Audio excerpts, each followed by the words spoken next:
What the hell's going on? Why did it play the damn theme song? Because Muted everyone and then it stopped. I have another fucking text message. All right, I'm gonna try again.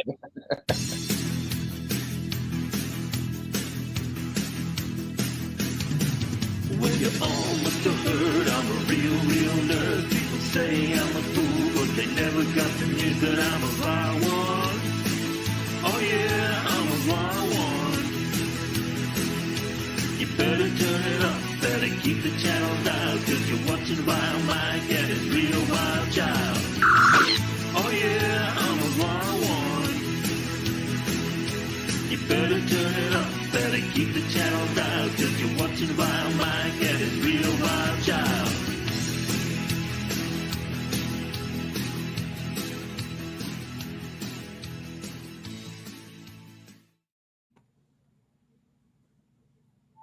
Not the same if I don't play the Vile Mike theme song. Right. But yeah, I don't know what happened. I hit the button for it and it just goes like, no, we're not gonna do it. StreamYards, gotta love it. That's why I put my comment in. Yeah, Yep. that was weird. Jordan is in the house. Yvette's in the house. Captain MKG. And he says he's driving, or he just got done driving, so he's going to get some sleep. Well, go get some sleep then, man. I know I fell asleep while Mrs. Vile was trying to dye her hair last night, and I was trying to help her out, but I fell asleep.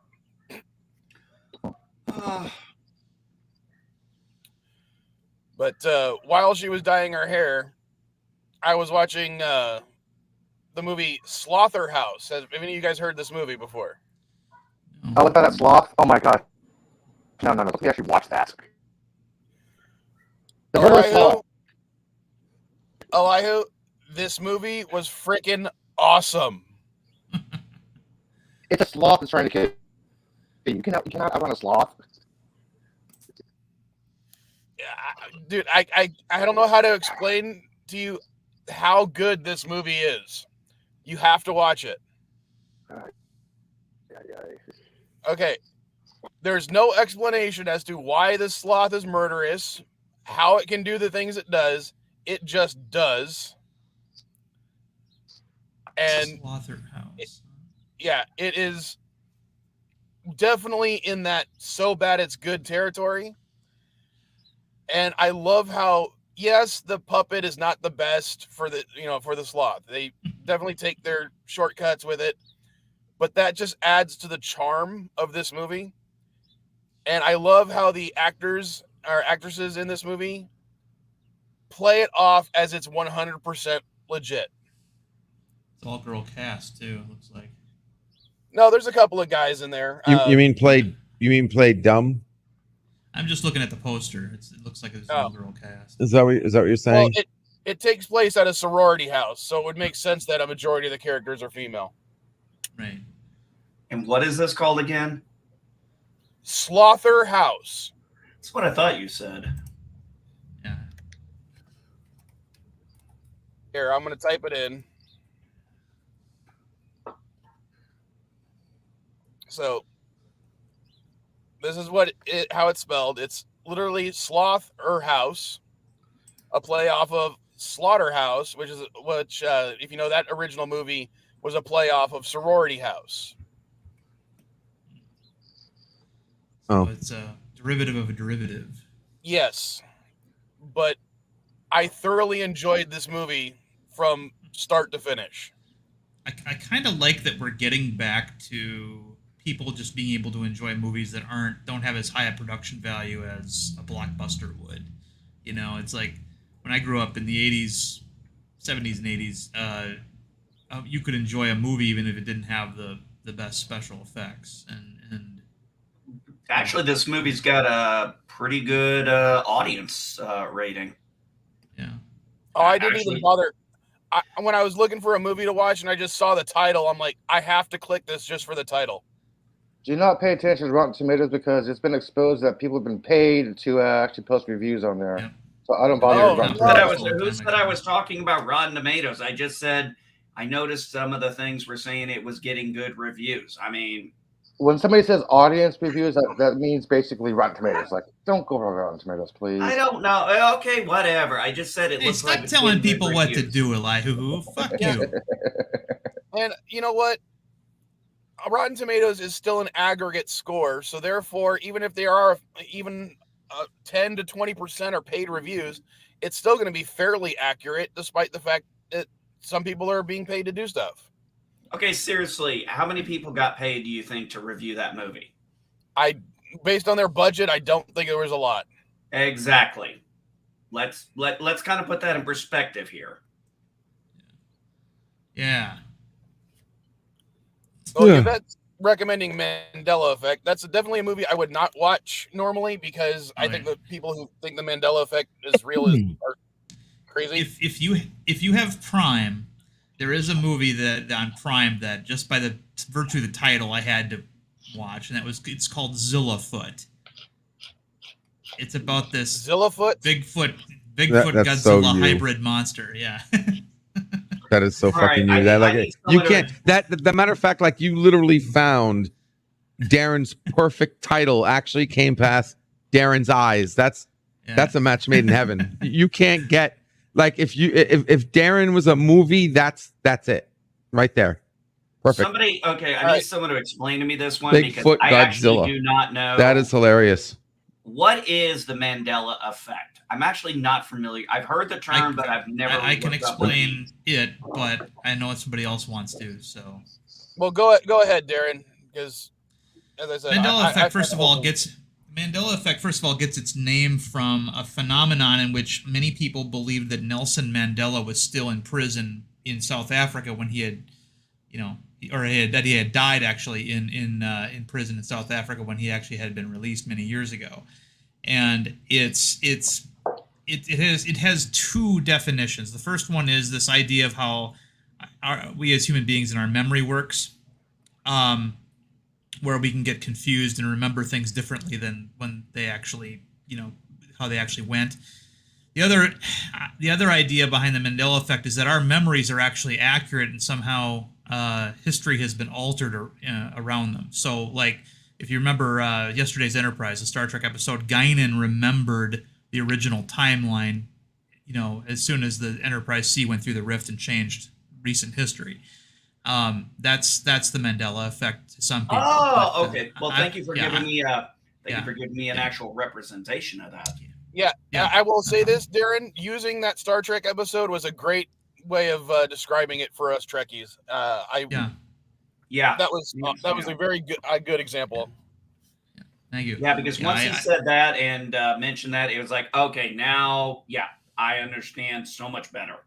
Yeah, it can be said in modern terms that what Guinan was experiencing was a variation of the Mandela effect. I personally don't believe that history is changing. I think that it's just the way the human brain commonly stores memories, especially trivial ones. You'll notice that a lot of the examples of the Mandela effect are very trivial things, like what did Darth Vader say, in Empire Strikes Back, or how do you spell the Berenstain Bears, things like that. It's not anything ever really huge or major, so. Well, Yeah. Darren, have you ever heard of the trope of a Mondegreen? Yes. Mondegreen is a misheard song lyric. It gets I its, think yeah, go ahead. Yeah, in my opinion, I think that the Mandela effect is an extension of a Mondegreen. Yeah, it's probably are we very talking similar. about so we can relate the Mandela effect to maybe what is it, the most misquoted things in like, for example, I think one of you mentioned it just a minute ago about what did Darth Vader say? I mean, we Like heard beam the me up, trope, Scotty. yeah, like beam me up, Scotty, even though it was never uttered in TOS. Like, we are the champions of the world. Of the world is never at the end of the song. Yeah.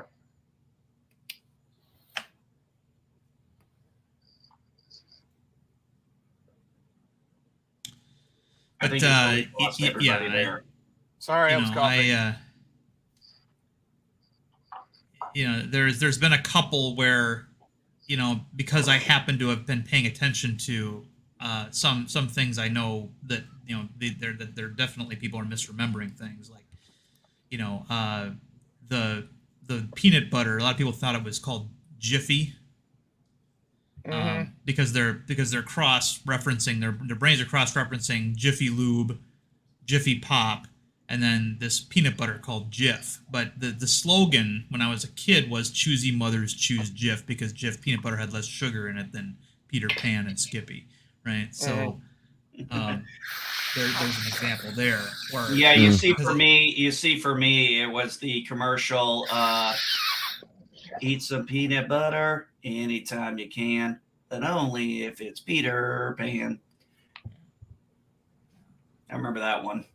Sorry. I don't But remember also- that one, but I do remember the Jiffy one. But what other movies do you guys find so bad they're good? Because that's primarily what I wanted to talk about.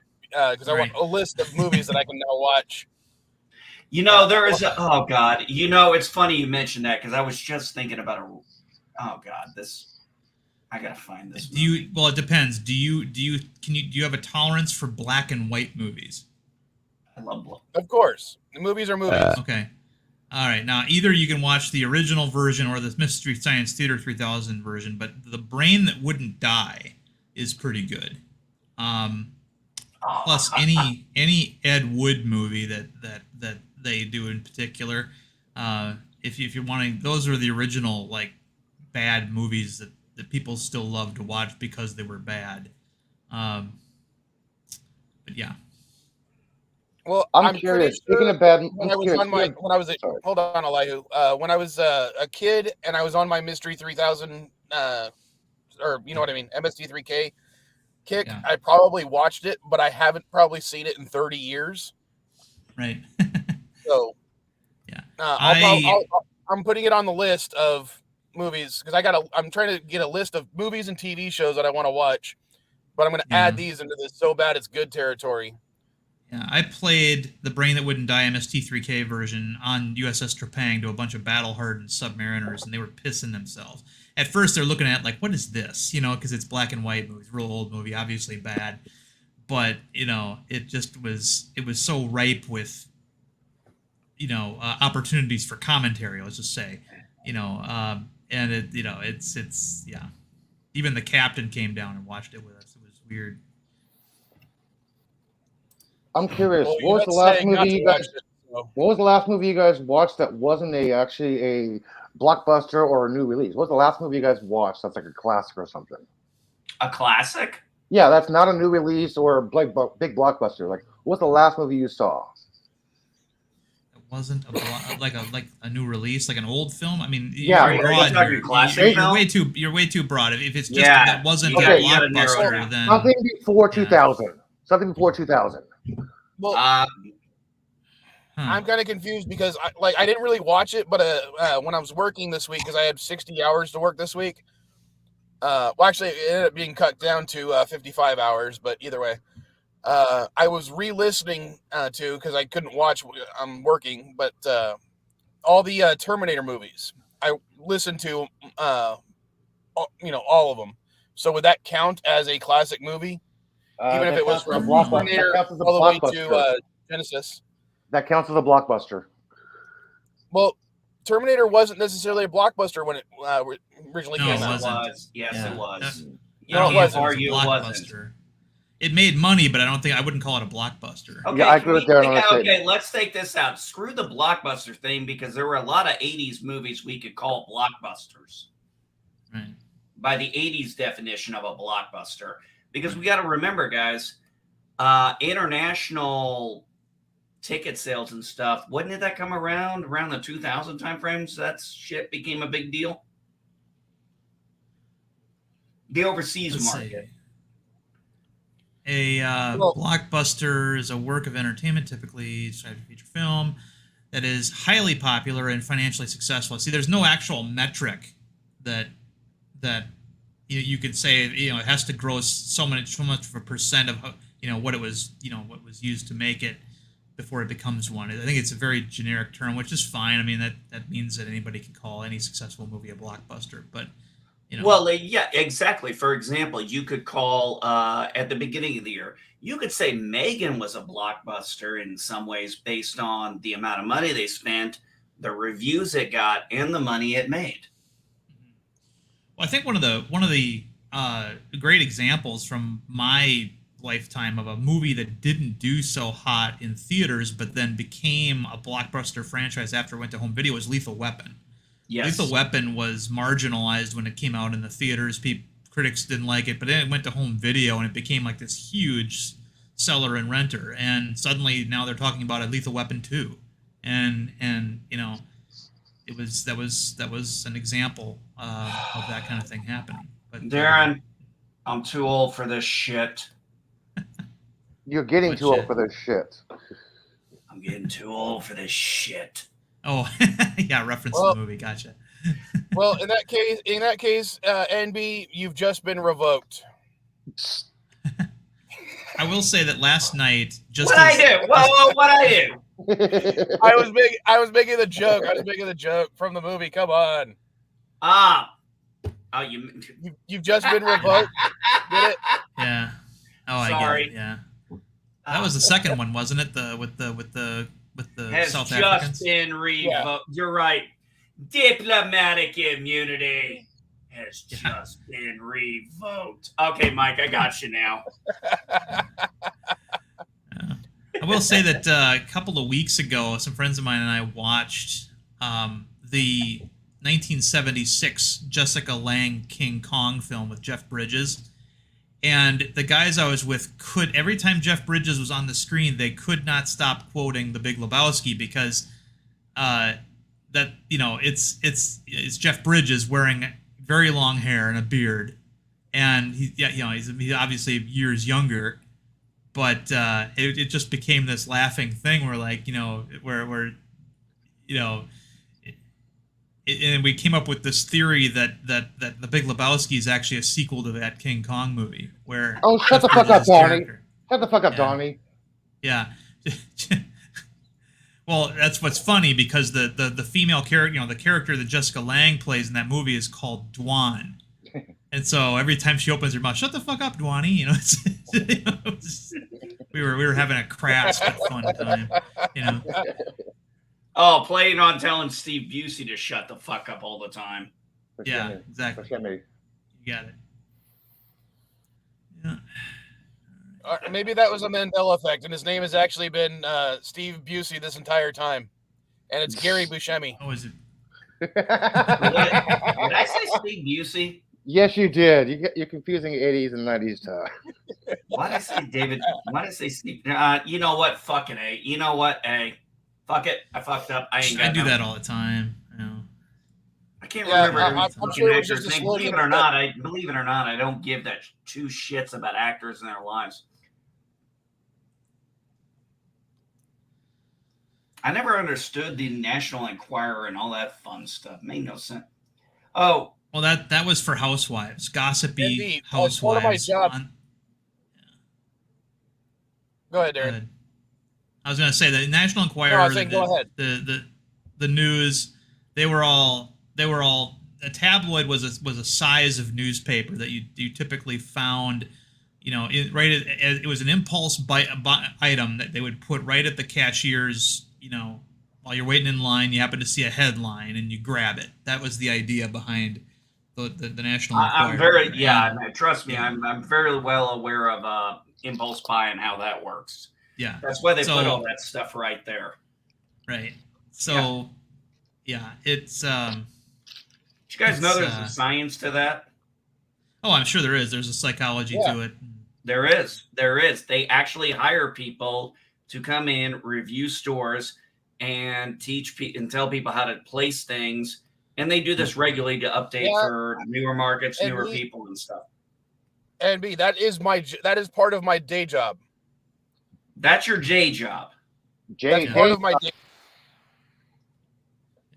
What's a J job? Okay, guys, hold on a second, guys. I need real quick, just clarification here. I'm recovering. I had a severe panic attack on Thursday, and unfortunately, I'm still partially recovering from it. So I apologize if my speech is a little off. Are you chemically enhanced? No, actually, I wish I was. Stay that way.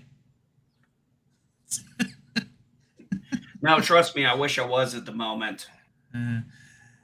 But a lot of people, they don't know that there was a difference between the National Enquirer and the Daily News and the Midnight, whatever it was. Like, it's like the Enquirer was actually, if you want to believe it or not, the most credible of those of the tabloids. But that that's of course like saying that Moe was the smartest of the Three Stooges. But Shemp, come on.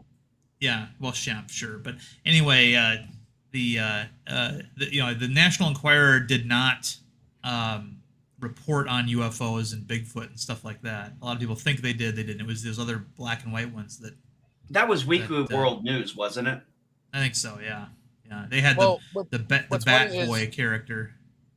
One of the companies that contracts out to my company, the company that I work for, is National Enquirer, who also owns the Globe and the Examiner. And despite the fact that I've been having to pack out those magazines, every week for almost a year now, I have never had the urge to crack one open to actually read any of the articles based on the headlines.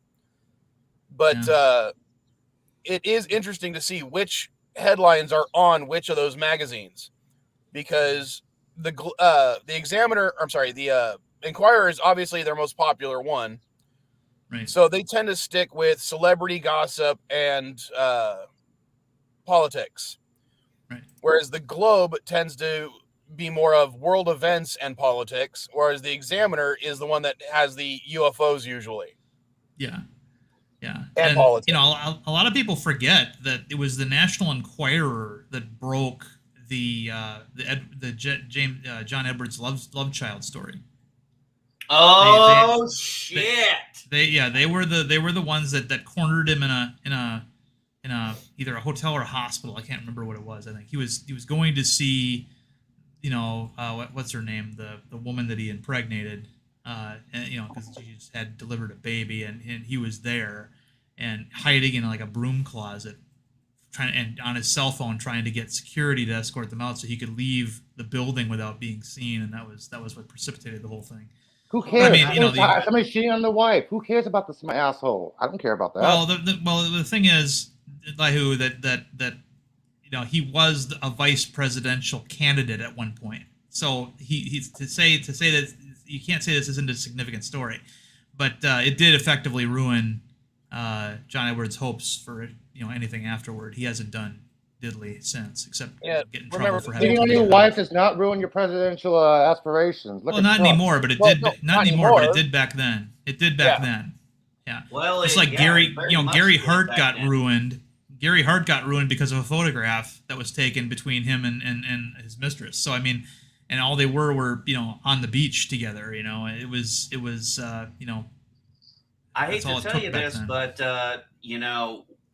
we do, when it comes to stuff like this, public opinion matters, optics matter, perception matters. These are just realities. Let's go back to the reason I had the idea I had on the stream. I'm gonna mention every time we start talking about a movie, we go into a tangent, which is fine. But I'm gonna keep bringing us back because I want a list of movies to watch. Okay, I got a bad one for you. What about April Fool's Day? Well, I've got a bad one for you, Mike. Hold on. Well, since LDG's been mostly quiet, I'm going to let him talk real quick. Which April Fool's Day are you talking about? Because there's more than one.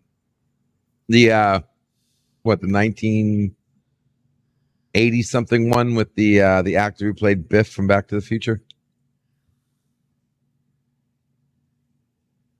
The cover has a lady with a the cover has a lady with a knife behind her back, and her hair is a bonnet of a noose. Is braided up in a noose. That was the 2008 one. That's a 2008 one? No way. No, you're confused. I'm looking it up right now. I remember that one, and it was the 2008 There's no one. way that my VHS is a 2000 anything series. because I have it on VHS. There's no way it's post 2000. They make VHSs to this day. Then the remake one reused the same type of image, probably to relate it to the original one because it was a remake. Yeah, 1986 is the lady in a dress with a knife behind her back, giving a toast, and she has a noose as a hairnet. That's the 1986 version. All right, I'm putting it down, but I'm pretty sure I've seen both of them, but I couldn't tell you. They were so. It's a good movie. It's a better than expected movie. Well, we're talking about. I remember so I was impressed. Bad, it's good. That's the point. Well, I mean, no, it was bad. That's what I'm saying. It was so bad. It was bad. It was the movie's horrible acting, but it came out good. I think some Jason actors had better. Speaking of so bad it's good, Red Letter Media had just released a video not too long ago about where they're starting to review the Friday the 13th franchise, and they reviewed the first 5 films, in one hour long video, and that they say that that they understand the appeal. Those are terrible films in terms of the plot and and a lot of times the acting and the directing, but they made money because people went to see tits and gore and all these things. And, we didn't go there for the acting. We went there to watch teenagers fuck, smoke pot, drink, and get slaughtered. Yeah. Exactly. Yeah. Gorilla's doing this basically right now. He's doing cringe stock where he's showing like really bad B movies that are good.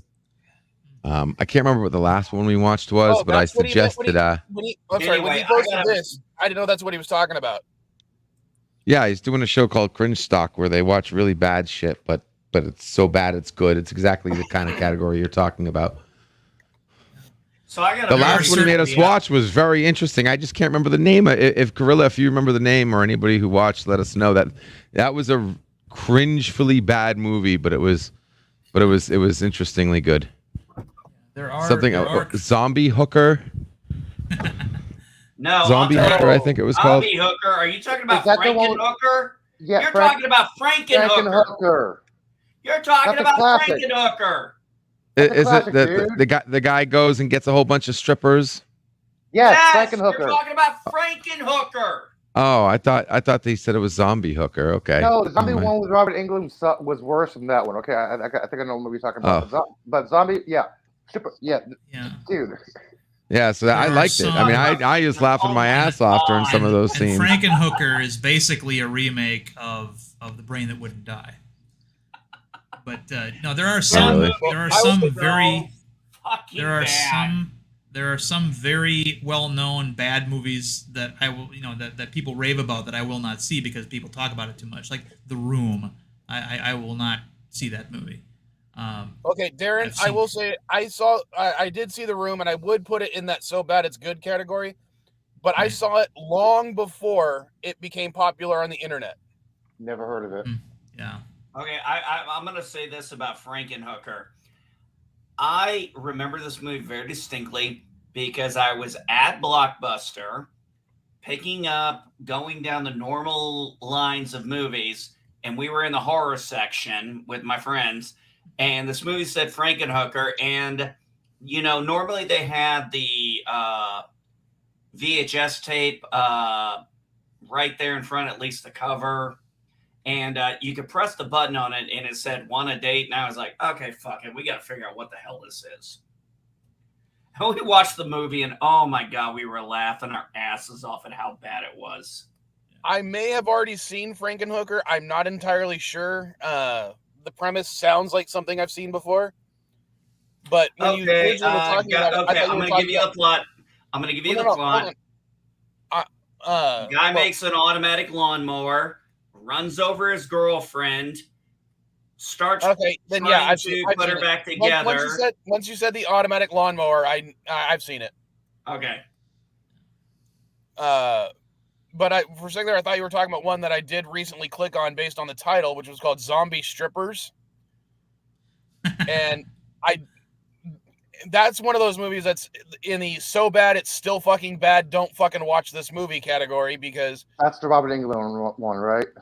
No, this is not even that one. I'm sorry, there is one that has Robert Englund that was in there, but this particular one was basically a one made last year, and it makes 90s softcore porn look bad because it was just an excuse to have women stripped down to their bra and panties. There wasn't even boob shots, and then they would immediately switch to another scene where a random person gets killed by a zombie, and it makes no fucking sense. It was horrible.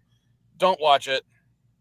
Look, if you need softcore porn directors, I'm sure there are plenty of people from Cinemax who can be available. Yeah, plenty of people on this panel that'll be available.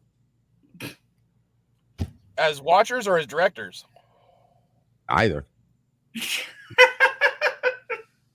I'll be the director and the actor at the same time. I could confidently make even a softcore porn film as a director. I don't know the directing, how to direct stuff. Yeah, okay. 4 other people here.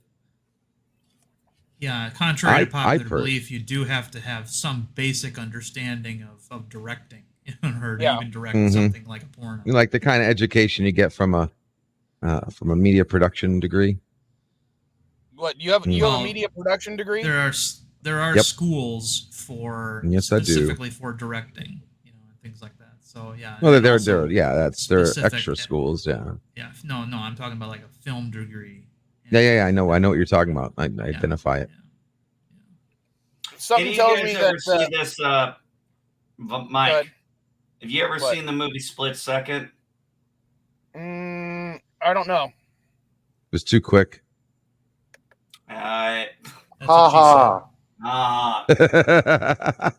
Jesus Christ! You got to work on your puns. Are you sure that's not? Are you sure that's not the softcore porn that LDG apparently exactly directed and starred in because of how long he lasts in bed? I don't know. Man. Did he have Rutger Hauer in there in the bed with him? Yeah, it's possible. $1 million is $1 million. Anyway, the movie Split Second stars Rutger Hauer. It's from 1992. It's one of those dystopian futures in 2008, global warming and stuff. The whole thing is it deals with some kind of monster, and the monster is really terribly done.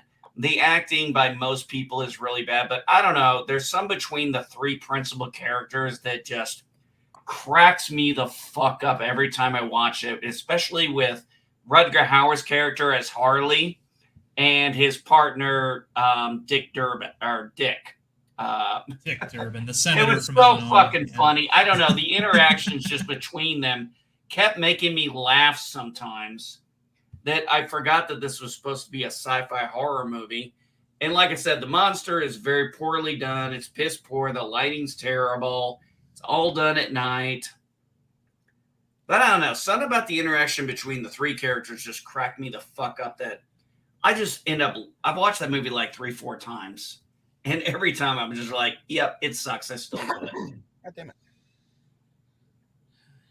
There are some bad movies that universally, like for example, Flash Gordon, right? Yes. That's a bad movie. And yet most people still like it. I guess. I mean, it's one of those weird films that has universal appeal in some regards. Yeah, but I don't think I could class Flash Gordon as a bad movie to begin with by the soundtrack alone. Well, some people don't like that kind of music. I mean, it's like you look at it's trying to be a bad movie. It's got deliberately bad effects. It's got deliberately bad, performances over the top. There was a certain thing it was going for, and it succeeded. And I think that's where. See, I think a lot of us, when we think about a bad movie that's so bad it's good, we think about a movie that's actually trying to be good and failing miserably, yet we like it. And I think that Flash Gordon was one of those movies that was trying to be bad. So it isn't quite the same as something like The Room. It's a little bit different. Totally agree, Yvette. I've never seen The Room because I have no point to see it because I've already pretty much seen every scene in it from everybody else telling me about it. Yeah, The Room was, oh God, The Room is in a category all on its own because the guy was insane. The guy that made it, God, I can't remember his name now. Classic example of the Dunning-Kruger effect. Tommy Wiseau is his name. Thank you, Tommy Wiseau. Sorry. Yeah, and he thought he was a lot better at it than he really was, and he seemed to have no self-awareness. All right, I'm gonna throw one out there that is so bad it's good, and this is probably gonna piss maybe a few people off. But let's be honest, the Boondock Saints. Wasn't that a TV show? No, I would agree with you there, and I did like it. Val Kilmer, right? No, not the Boondocks. The Boondock Saints. I'm not talking about Riley and Huey. You're talking about Val Kilmer. No relation.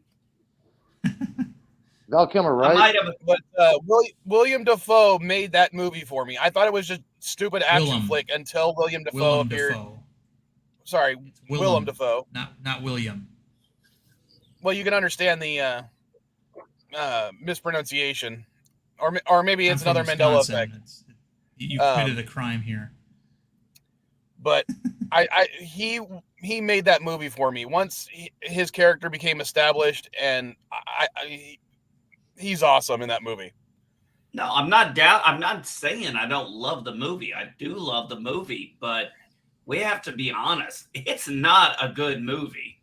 I love the first Cube, Yvette. That was awesome.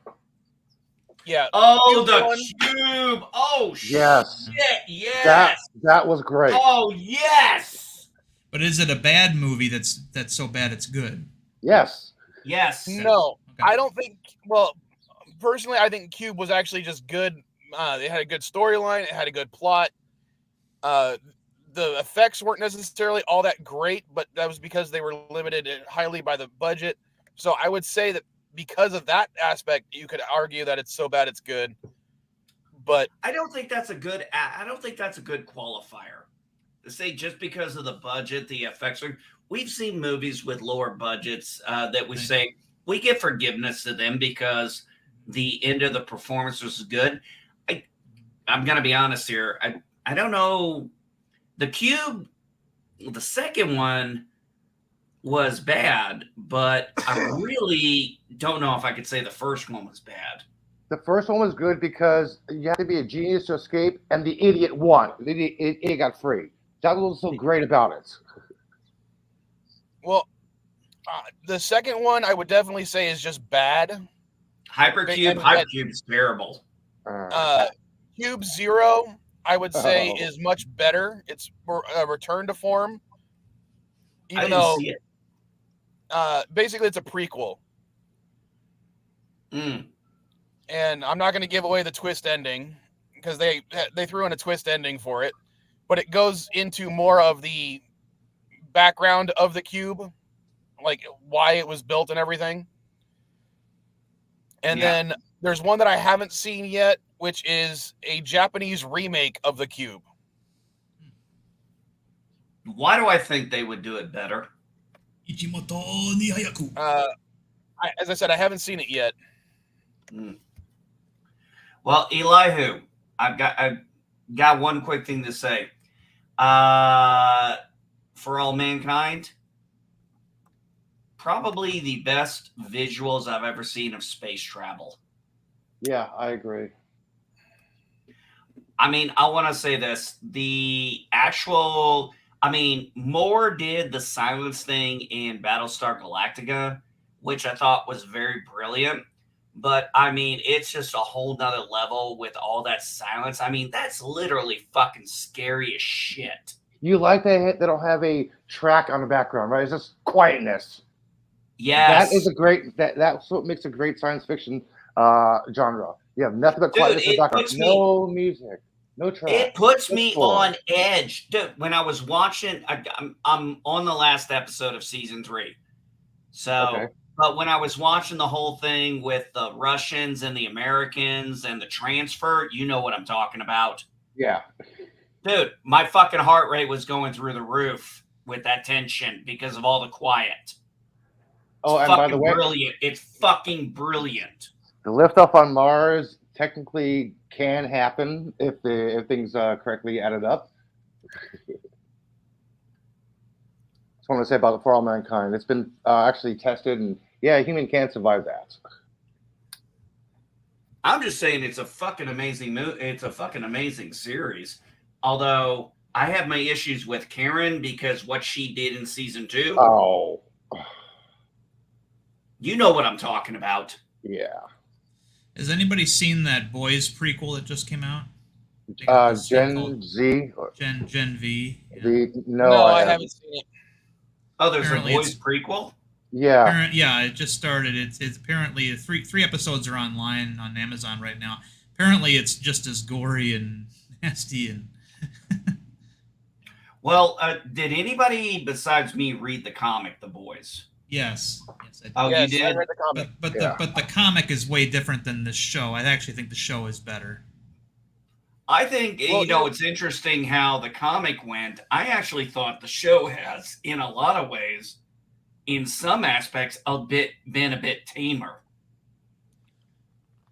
Well, yeah. I mean, that's one reason why I think I like the show better is because it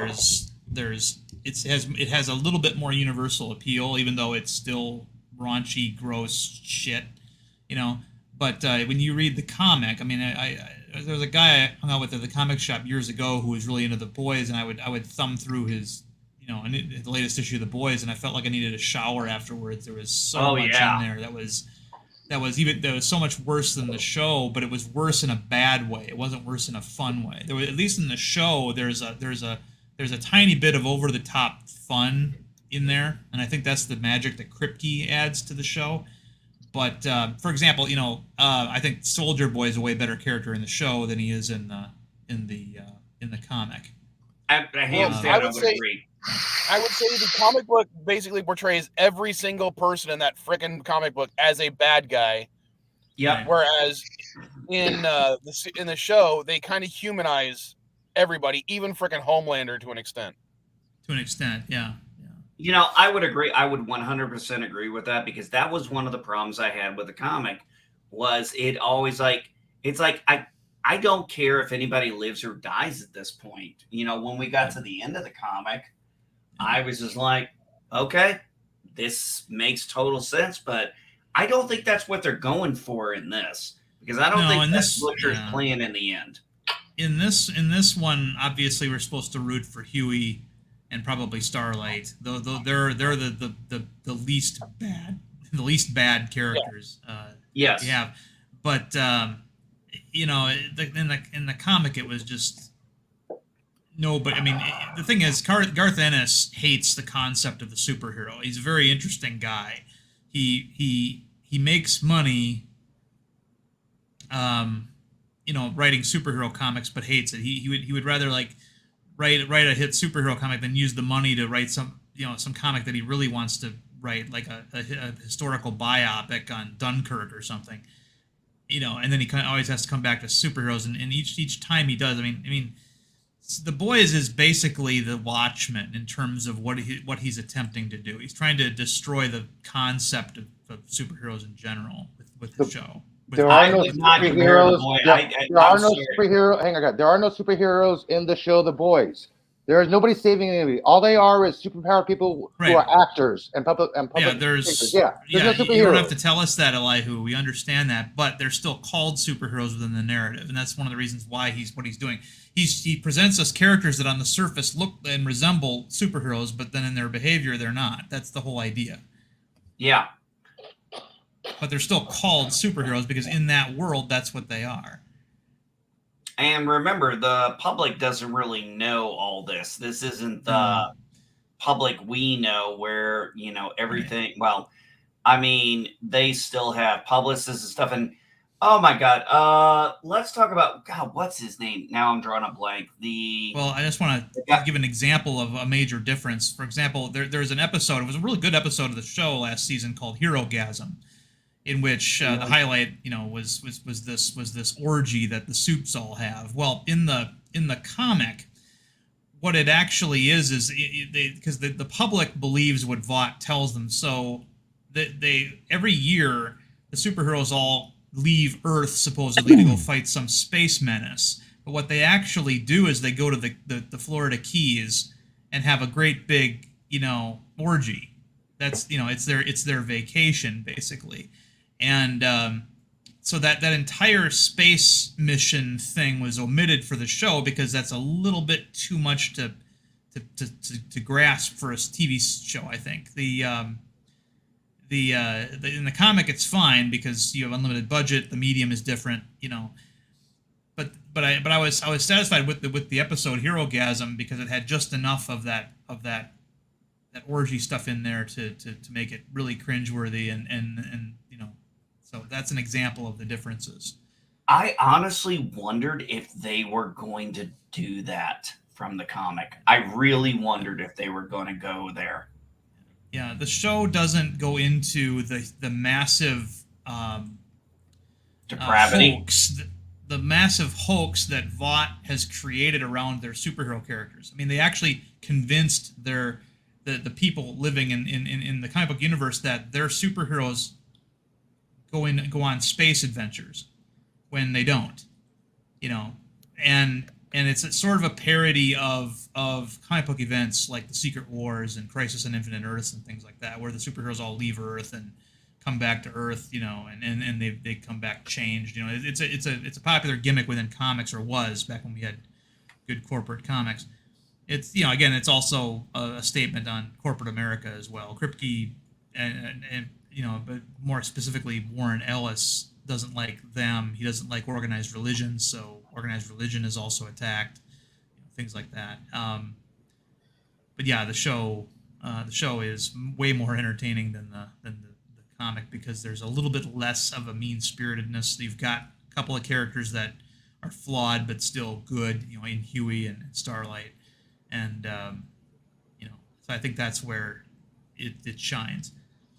Yeah, Starlight in that show, it seems to be more of the Superman-esque character, where it comes to might be put into a situation where she might have to do something bad, but she's doing it in the best way possible, and I like that. I mean, because Superman has always been that paragon, but occasionally he has to delve into those darker aspects of being a superhero. And those are some of the best stories, in my opinion. I don't think people remember sometimes Superman has crossed the line. Yes. If you actually go back to, I believe it was, what was it? Superman 26. Anyway, I remember this cover very specifically, where Superman literally is opening up a box. Kryptonite. Yeah, he's killing the Phantom Zone criminals. He's killing the Phantom Zone people. Yeah. And then there was the whole storyline that came after that because he played judge, jury, and executioner. And then the storylines was he was racked with guilt after that. There was I don't remember him being racked with guilt after that. See, that was John Byrne's last issue of Superman when he had a 2-year run on both Action Comics, and he ended it with that. And the justification was that took place on an alternate Earth where the Phantom Zone criminals had killed every single or most human beings. There's only like 2 or 3 people left on Earth, and so he, as the last surviving representative of law and order, he took it upon himself to kill them with that universe's version of kryptonite, which didn't affect him, but it affected the Phantom Zone criminals, and he killed them. He killed General Zod, he killed Quell, and he killed Zora, and then left that universe for hours, and I found it perfectly justifiable given the circumstances and all the variables, but we're still left with a Superman who doesn't want to kill, but in that situation, he felt that was the best way. Because I mean, obviously, the Phantom Zone criminals, having destroyed Earth, if they figure out a way to leave Earth, then they're just going to move on and do the same thing. But if they stayed on Earth, they eventually would, it would almost seem like humane to kill them too. It was a very weird scenario. I felt that in Man of Steel, when Superman breaks Zod's neck, spoilers, sorry, that No! that was the same. That was the same kind of situation. He was basically putting down a rabid dog at that point. Zod had already expressed that, look, I have no purpose to exist now because, we could have made, resurrected Krypton. And we're still left with a Superman who doesn't want to kill. But. See, I would say that because hold on. I just wanted to say that the Man of Steel movie was bad for other reasons. I know a lot of people focused on him killing Zod, but I didn't have that wasn't my issue with it. It was almost everything else having to do with that movie that made it bad, in my opinion. You mean up to the point before Zod arrived? I'm gonna agree with Mike on this one. There were a lot of other issues I had with that movie. One. Mainly being Kevin Costner doing Jonathan Kent the way he did. Oh yeah, that was not John Kent. That was not Jonathan Kent. Yeah, but I agree. The strangest thing was all the complaints I had, and all the complaints we're talking about. Him killing Zod was not even on my radar of caring, because I was like, I remember because I immediately went back to that issue of the comic. And it was like, when he's left with no choice, he's going to make that decision. It's not that he wants to do it, but nobody else can do it but him. And he's taking that burden upon himself. Exactly. And the emotional damage it's going to do to him because of the way he was supposedly raised in the real world, or in the comic books, not in the way Kevin Costner did it, because Kevin Costner was like, no, let people fucking die. Well, Kevin Costner's Pa Kent gave the worst possible advice that parents can give in some cases. Yeah. Your son is asking you for advice, and you say, "I'm sorry, I'm not qualified to give you advice." Basically, is what he's saying. Do what you think. Well, there have been studies now that have been come out of kids, that what that does to kids and the kind of anxiety that can create in them, because they don't have structure. They don't have, when your parent, the person you're supposed to guide you through life, blows you off in that way. Yeah. So when he goes, should I have just let them die? And he said maybe. Dude, maybe. That took me out of the whole thing for him. Oh yeah. That was everything, because I'm like, this is the exact opposite. Okay, yeah. I'm gonna go all the way back to what was said back in Christopher Reeve's movie. You are here for a reason. Now, I'm probably going to get it wrong, but he goes, I know it wasn't to play football, but he was like, control your powers, but don't use them for personal gain. This was literally, don't expose your secret. Yeah. Let people die to keep your secret. I mean, that was the worst fucking advice of a Jonathan Kent ever. Right. And, that carried through into the sequel. In Batman v Superman, there's this otherwise wonderful scene where Clark Kent's in the Himalayas. He gets away from society by going to the Himalayas, and he sees like the ghost of his father like working on this little stone, monument that's up there. And the ghost of his father tells him the story about how there was a flood, and he and his Clark's grandfather worked all night and saved the farm, but they had stopped the water, but what happened was the water then moved downstream and washed out the Lang farm. So the message is that, and this is the message, you can't help one person without simultaneously hurting another. It's essentially what they call the zero-sum game, and that's also shitty, advice as well. But it's perfectly in keeping with that version of Pa Kent. And then you top it all off with Diane Lane's Ma Kent just, I don't care what you do, Clark. Be their savior. Be their demon, whatever. It's like, what? They're trying to turn him into an Xer. Yeah, how did they fail so hard when, the Superman animated show from the 90s did it so much better? Oh, that was such a that is, whenever somebody asks me what like the truest version of Superman is, I point them to that cartoon, the Paul Dini, Bruce Timm cartoon of the 90s. Well, not only that Superman wasn't Batman just a flying brick, like, they portray him in the DCAU. I'm sorry, the DCEU. The DCAU, at least, also portrayed him as a freaking smart guy and would sometimes not even use his powers. He would use his brains to outsmart his opponents. Right.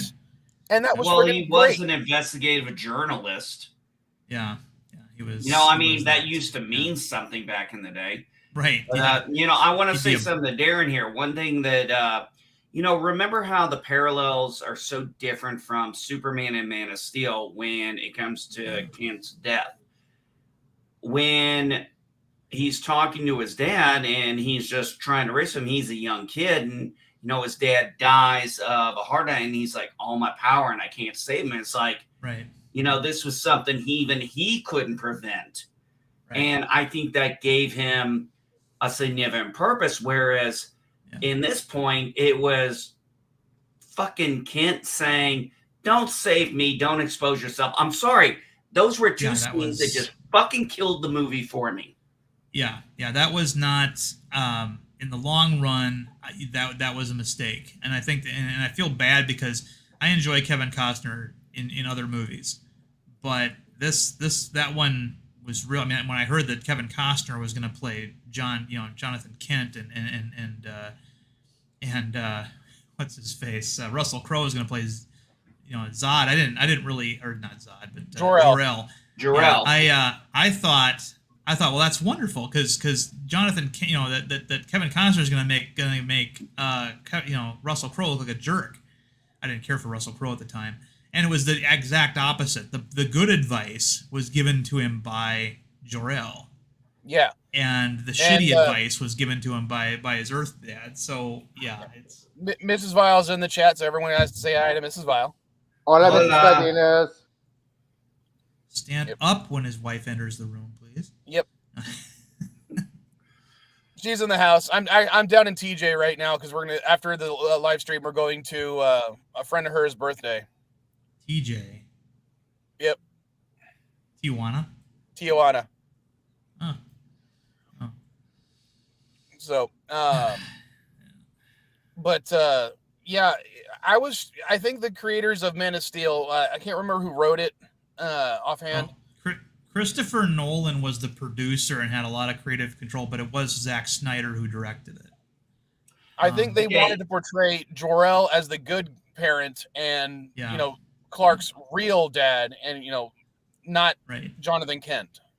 Right. And that is the opposite of the 78 movie. And I can understand why they wanted to do that twist. But in execution, it's just, Well, it's very poor when you come up with, those of us who grew up in Jonathan Kent was always, the strong father figure, the whole point of him being a Kansas farm boy and everything, growing up in a humble, even with all these powers.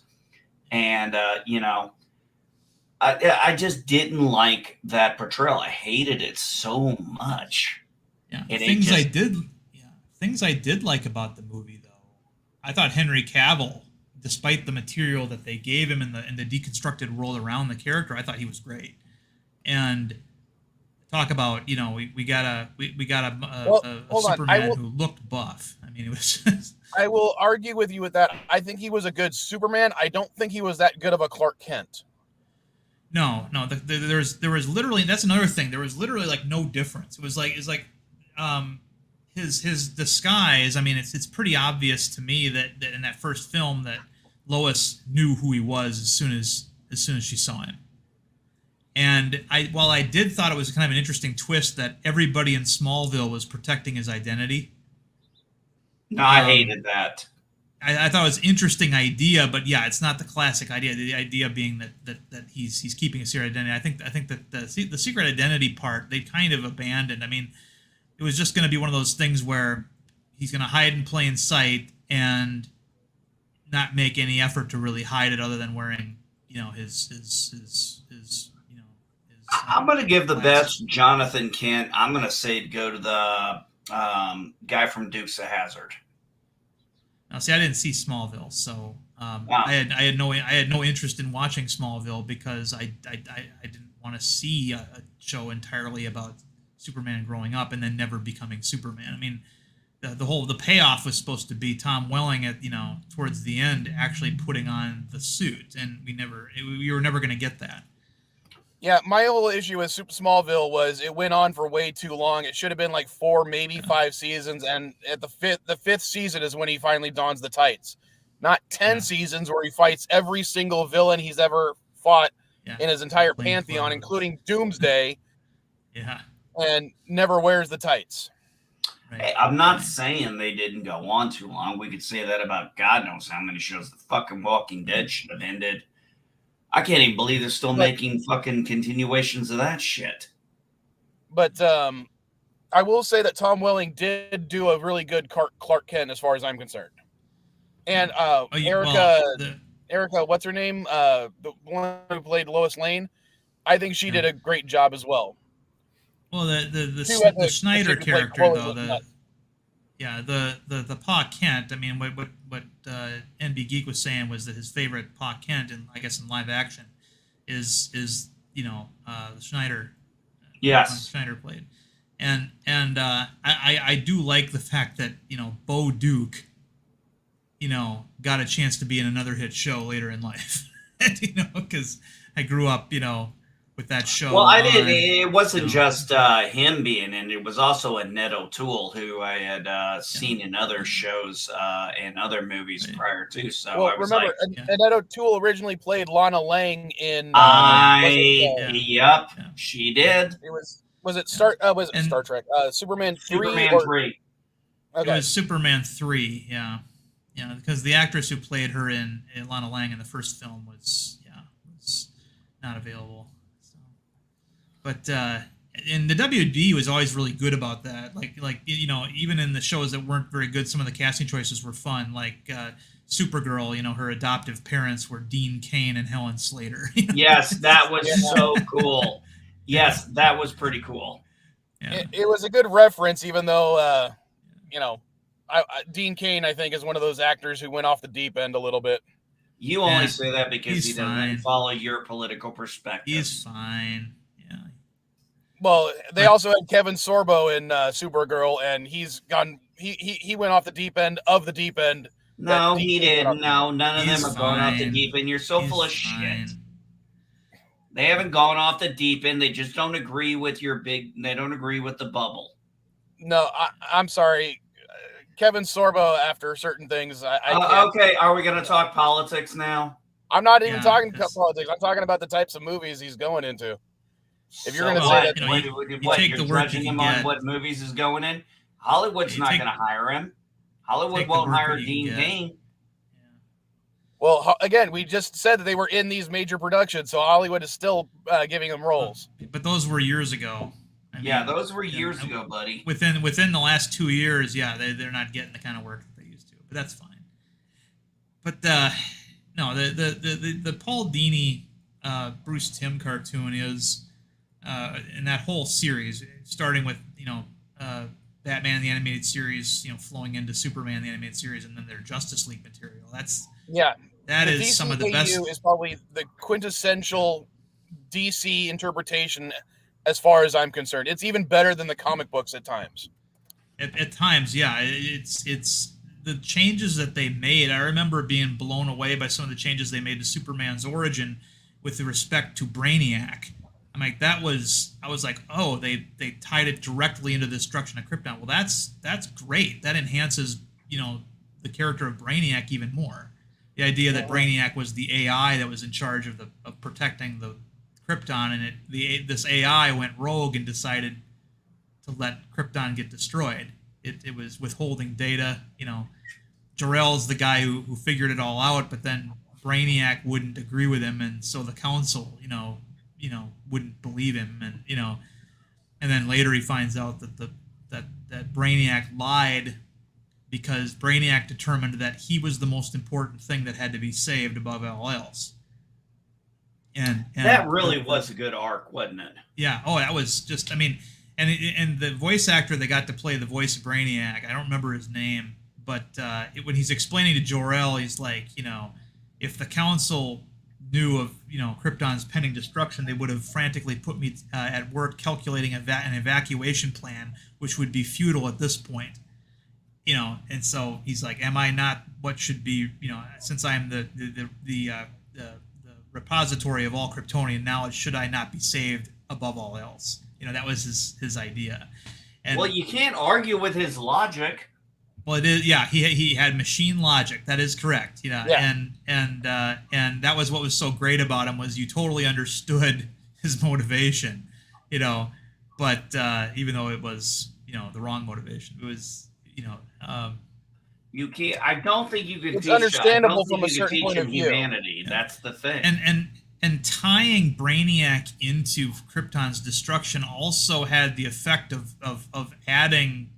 enhancing the Brainiac character to the point where he was on par with Lex Luthor. Everybody who talks about, that Superman's greatest enemy of all time is Lex Luthor. Lex Luthor this, right? And he's got a whole bunch of other B-list villains that and Brainiac is one of them. But in that show, Brainiac became an A-lister. He was like arguably his best villain in that cartoon, on par with Luthor. And Luthor, that is also my favorite version of Lex Luthor, especially when you take the whole arc into account, where he starts out as the billionaire businessman, and then becomes the fugitive mad scientist later in the Justice League. They even went with the presidential angle from the early 2000s too, and they actually, I thought their adaptation of that idea was also really great. But so many, I mean, to this day, and I don't know, maybe NB remembers this. That animated series had a version of the Toyman that was so creepy and chilling. Yeah, that Toyman is the definitive version as far as I'm concerned. Yeah, you look at every other version of Toyman, it's like, yeah, you're silly, but this one was almost had like a Saw sort of bent to it. How Saw sometimes has that puppet.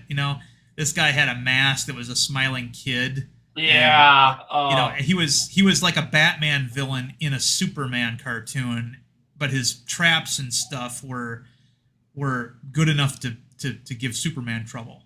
That's what I think was so awesome. Just FYI, that screenshot I just showed you guys, since we were talking about this, that's where all my Batman stuff is. That's right above my head. That was all my shit. Not to mention, when it comes to the DCAU Darkseid, especially voiced by Michael Ironside, God, he is fucking awesome. Yeah, and I the love idea. Sorry, let me finish real quick. I love that first introductory episode where he tries to take over, and they killed Turpin, which was shocking by the least in a children's cartoon. Right.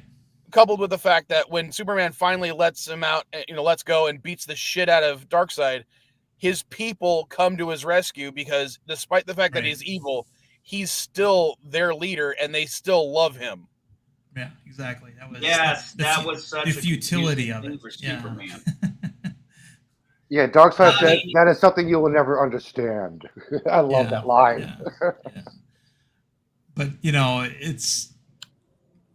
You know what I would have loved to have seen? There's hold on, NB, before you get it. But you mentioned the death of Turpin. There is something more significant behind the scenes about that. Do you know who Turpin was based on?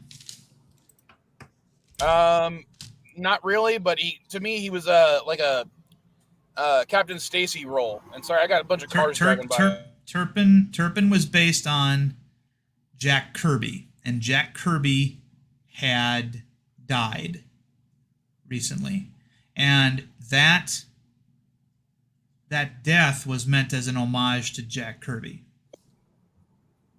as well. But But the fact they got away with it on a kids show in the 90s where they couldn't even mention death at times. I mean, hell, we're talking about the same time period where the Spider-Man cartoon, Spider-Man wasn't allowed to throw a punch.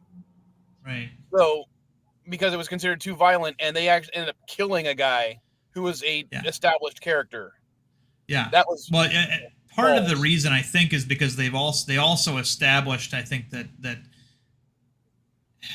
I don't know if they established this in the cartoon though or not, that Darkseid's Omega beams don't always disintegrate what they hit. You know, it's but because basically he gets hit with the Omega beams and then he's a pile of smoldering dust, right? So they didn't really show anything too graphic, and they didn't really need to. He just got deleted. You know, it was, and I think that's another reason why it wasn't violent per se. You know, there's no blood and guts, but yeah. So for example, you know, when I was doing my comic, a school teacher asked me, you know, he said, you know, she mentioned all the violence in my comic, and I said, well, that's not violence, that's action. She goes, what's the difference? And I said, well, action is throwing a punch. You've got a character in, you know, at the end of his swing, there's motion lines that show the trajectory of the fist, and then you've got a little flash graphic that shows where the contact was, and the person he hit is like flying back, right? Like when the Hulk hits somebody, whatever. That's action. It says violence would be showing the contact and then having like an eyeball pop out, or, you know, that kind of thing. There's a subtle difference. And of course, you know, it's school teachers generally hate comics anyway, or at least they did back in the day. So I couldn't get through to her, and you know, she was being deliberately obtuse and, you know, just trying to be offended for some reason. Mrs. Vile just brought me out coffee, so I gotta. I'll be right back. Yeah. All right. Hey, Darren, what I was gonna say was, since we're talking on this subject, the Question and the Huntress. Man, I wanted more of that.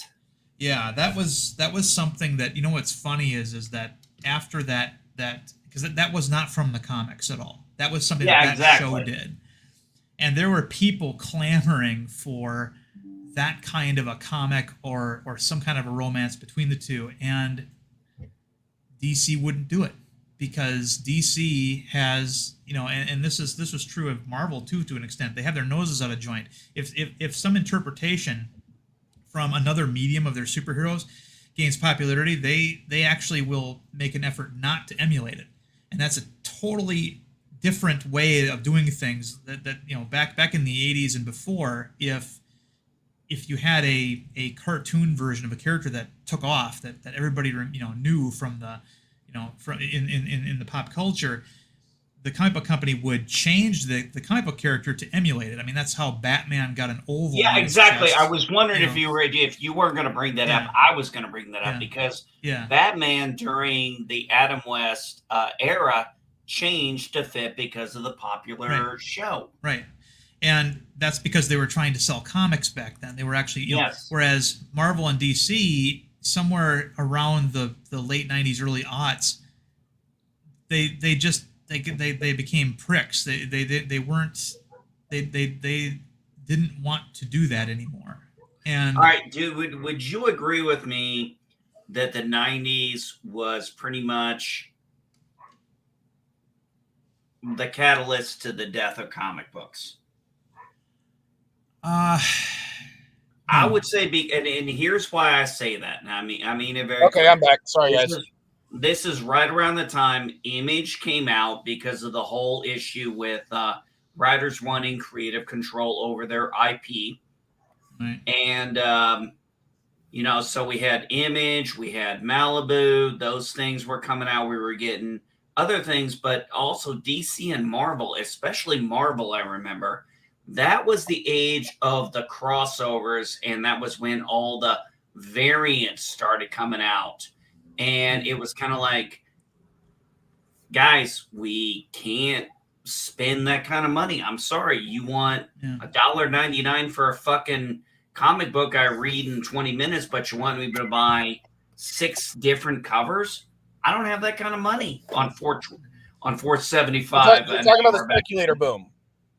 The speculator, but I don't think the speculator boom hurt the comic book industry nearly as much as what came after that in the aughts and in the teens. Well, then that would be when I left, because if you call it the speculator boom, that's when I dropped out. Well, see, I dropped out mostly because I got tired of all the 90s comic books feeling like they were the same stories and the same types of characters.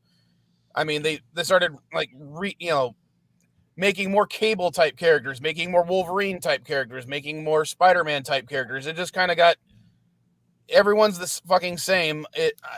I lost interest for a good few years. No, to me what really killed it was what came afterwards, which was hiring hacks. Not just as writers, but also as editors. And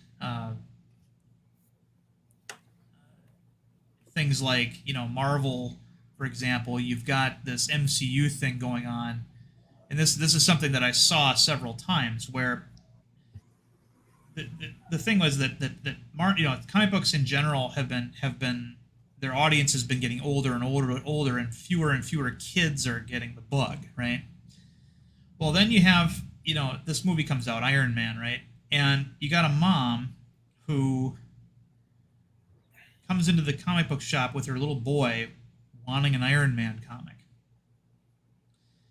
And they go to the newsstand where all the new comics are for that month, and you've got a comic book called Iron Man that doesn't have Iron Man in it. It's got this character called Iron Heart, which is a black girl. Well, the kid's not going to want that because he wants the character that he saw in the movie.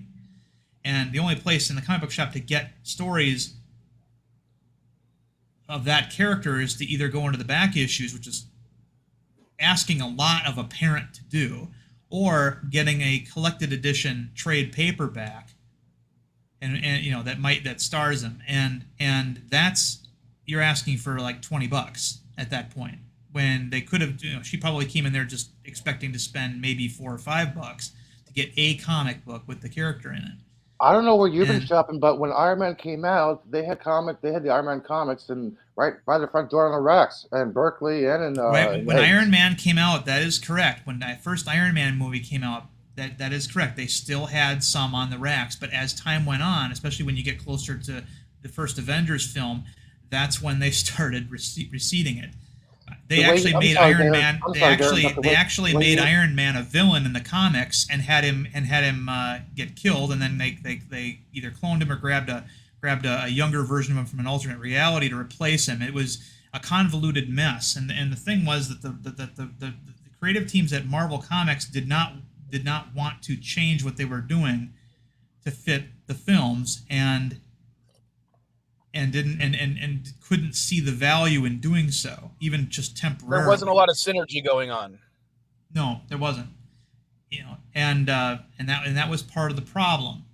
You have the biggest movies of all time at the time coming out featuring your characters, and you want to make the Hulk an Asian boy that nobody's ever heard of. Hold on. Amadeus Cho was actually I like the Amadeus Cho storyline. I thought that was really well done.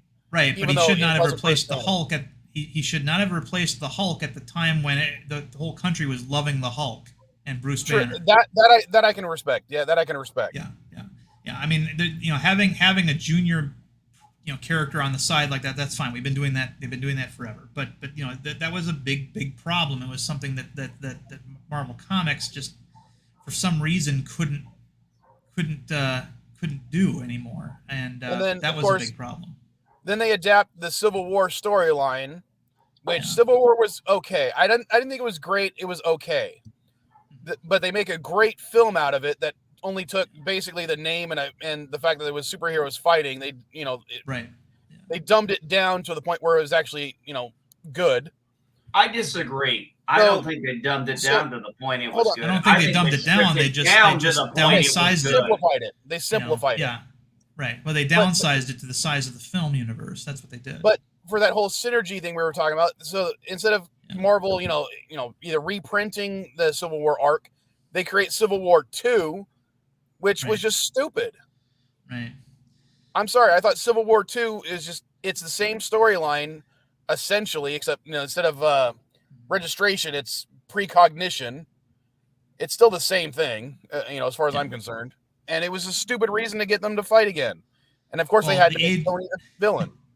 The Age of Ultron was also another one where it's like, okay, in the movie version, they should have called it the Week and a Half of Ultron instead of the Age of Ultron. But you could change the nature of the title. They're trying to prevent the Age of Ultron. Well, to be fair, Age of Ultron is a freaking awesome title. Yeah, it is. Yeah. But I mean, yeah. Am I wrong here? I think Age of Ultron is one of the best Marvel movies. I don't disagree. I don't disagree because, okay, here's why I don't disagree on that. Because they did exactly what they were trying to do. They played on Tony's fear, his paranoia, and his ego. And they were able to manipulate that. But why is it when I hear other people talking about it, they hate Age of Ultron so freaking much? So many of the other YouTube channels that I've watched think that Age of Ultron is like the worst one for the Avengers. And I'm like, no, this was great. No, you know what was great about it? You know what was great about it? It was literally like, oh, we had this great, our heroes won. Oh, our heroes are going to win. Our heroes didn't really win in the end in this. No. But the thing about it, I too think that Age of Ultron is the worst Avengers film, but that doesn't mean it's a bad movie. It's just of the four that we've gotten. If you want to, I almost said three, but I forgot that there were four. I think that it's the low point, but it's sort of like, and this is a bit of a cliche. It's the Empire Strikes Back. If you sandwich Infinity War and Endgame into one story, and to make it a trilogy, then yes, this is the downer upon which that a lot of the problems in the next movies they had to deal with. Darren, I literally was going to say that, but I kept that reference out of my mouth. But you said it. Yeah. Yep, I thought the same thing. I mean, there were things in there that obviously the romance between Black Widow and the Hulk was something that didn't come from the comics, and I thought it was a little bit out of left field. I don't think that they made it work. Call that romance. Yeah, what I wouldn't call it a puppy romance. Love thing. Two, I wouldn't say it was a romance between Black Widow and the Hulk. It was a romance between Natasha and Banner. Sure, that's entirely different. Right. No, here's what I think it was. They both had very complicated pasts in their own rights. There were certain things that they were able to bond between, and I think at that point, this was kind of a transition. Is this more of a romance or is it more of a friendship? We obviously figure out it eventually develops into a friendship, but anybody who's been in any kind of relationship with a friend or something, sometimes of the opposite sex, sometimes, lines get a little misconfused. Yeah. Oh, someone else trying to come up? Sorry, I didn't even see you there. Positive candor. David's watching this on one of Elihu's cross-streaming. And he's saying that Black Widow and the Hulk more like Beauty and the Beast. I'd say yes, without the Stockholm syndrome. Yeah, there is another factor too, and that is we knew from the first film that Natasha was deathly afraid of the Hulk. That scene when they first encounter each other and she has him at gunpoint and her eyes are getting wet because she's got this stress because she knows that all she knows how to do is shoot him. But here's a guy that if you shoot him, he turns into something way worse. Really pissed off. Exactly. And then later in the movie, he's pissed at her, or the Hulk is pissed at her and chasing her, and she's terrified. She's hurt her ankle. So there's this weird thing where maybe she's attracted to the fact that she's afraid of him. There's some psychological stuff going on there Well, that was wasn't it? fully How did explored. she say it? How did she say it exactly? He's always struggling to stay in control or something like that. Like they both have a understanding of trying to stay in control because if they lose it, and maybe that was kind of like, man, if I was him, that's what I would probably do. Kind of a psychological effect there. I don't know. I know that they didn't really flesh it out very much. It's like the next movie, they're sort of like a couple to a degree. The kind of couple we used to have in comics all the time, where there was no smooching and no obviously no hunka chunka, but it was like the relationships were on the level of grade school crushes from the 50s, right? That was the level of kind of a romance we used to have, and that's kind of what they had there. Well, it kind of fits considering their situations, don't you think? Right. I mean, you can make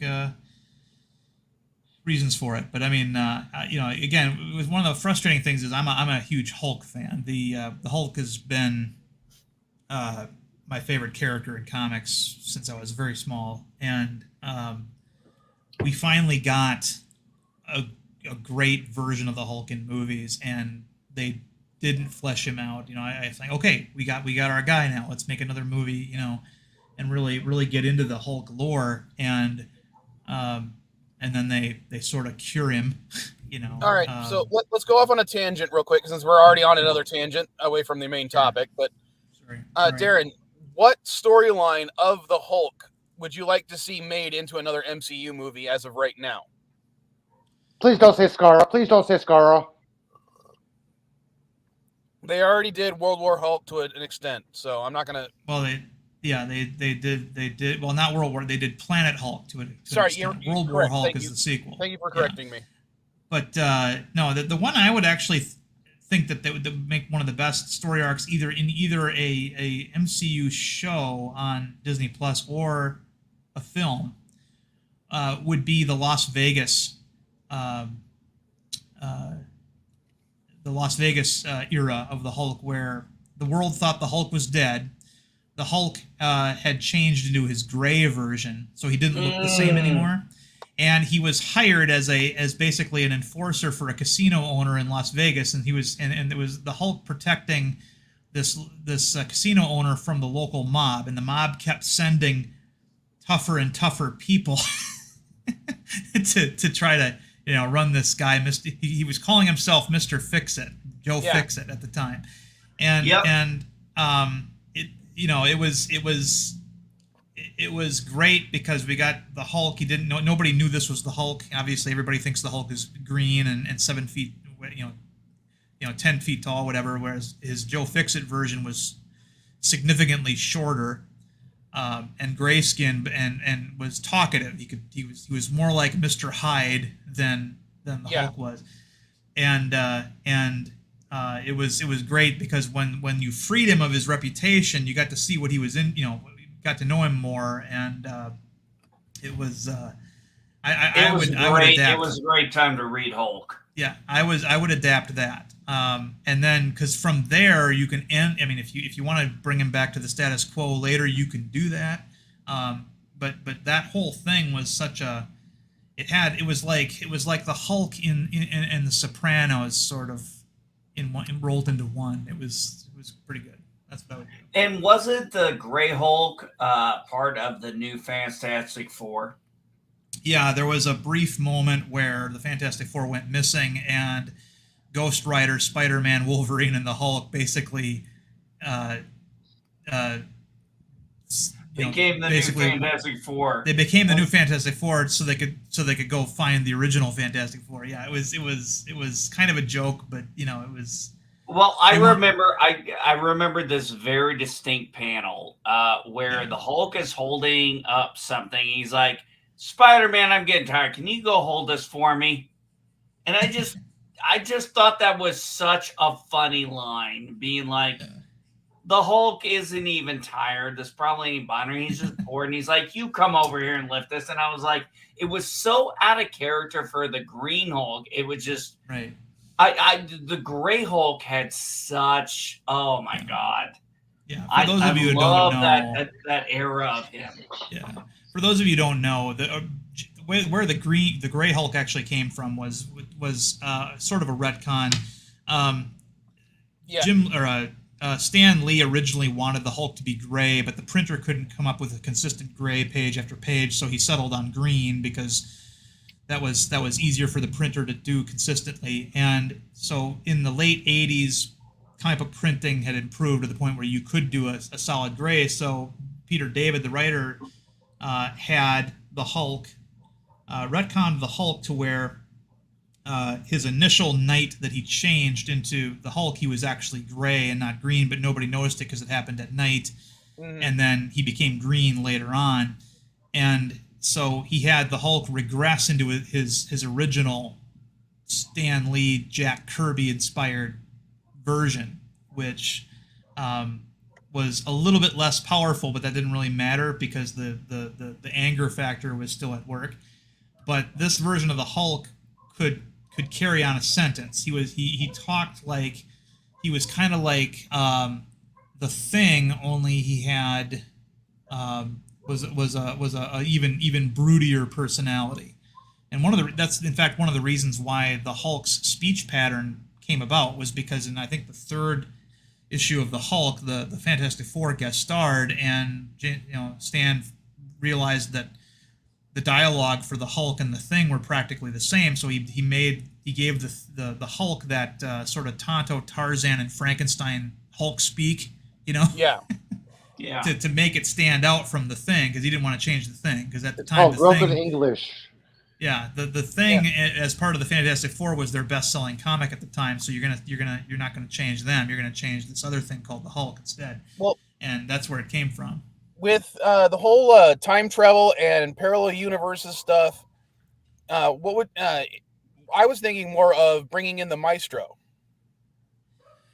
I think that's too much to ask for a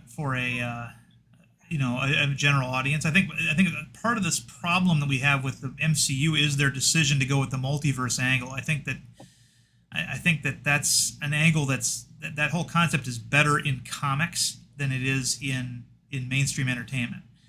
I think they got to go back to basics a little bit when it comes to that. Focus on one universe and the things going on there, and leave the multiverse stuff alone.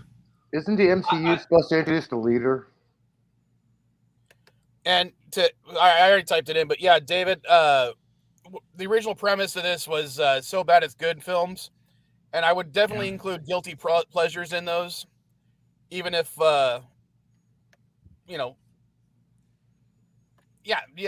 just anything like that. To drag it kicking and screaming back to that premise, like one of the movies that I enjoyed recently. By recently, I mean within the last couple of years, was a parody of a parody called Stripperland. It was basically because Zombieland is a parody of zombie movies. Well, this was a parody of Zombieland where the virus turns everybody into flesh-eating strippers, regardless of their male, female. They just become, flesh-eating strippers. And the ending of that movie made the entirety for me. I'm not going to give it away, but it was freaking awesome based on who comes to the rescue at the end of the movie. But yeah, go watch. If you haven't seen Stripperland, go watch it. It's stupid, it's inane, and it's utterly enjoyable. And they don't really do a lot of the TNA. They're bathing suits, but there's not really a lot of nudity. One movie that I think just gets worse and worse every year, but I still like to watch it, is the original Cannonball Run. Because so many of the jokes and references that are in that movie were, you had to be up on current events in 1979 or 80 when it came out. Hot Sally Field.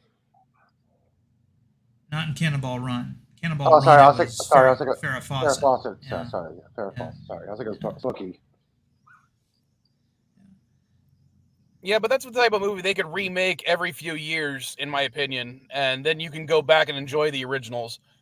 Because, like, I don't know. as far as I'm concerned, when they did a Rat Race, that was basically a remake of Cannonball Run. This is a remake of Mad World. Yeah. That's a great movie. Yeah. You know, some people would say that the original RoboCop is a bad movie that people regard highly. I think it's actually a pretty good movie in terms of its construction, especially.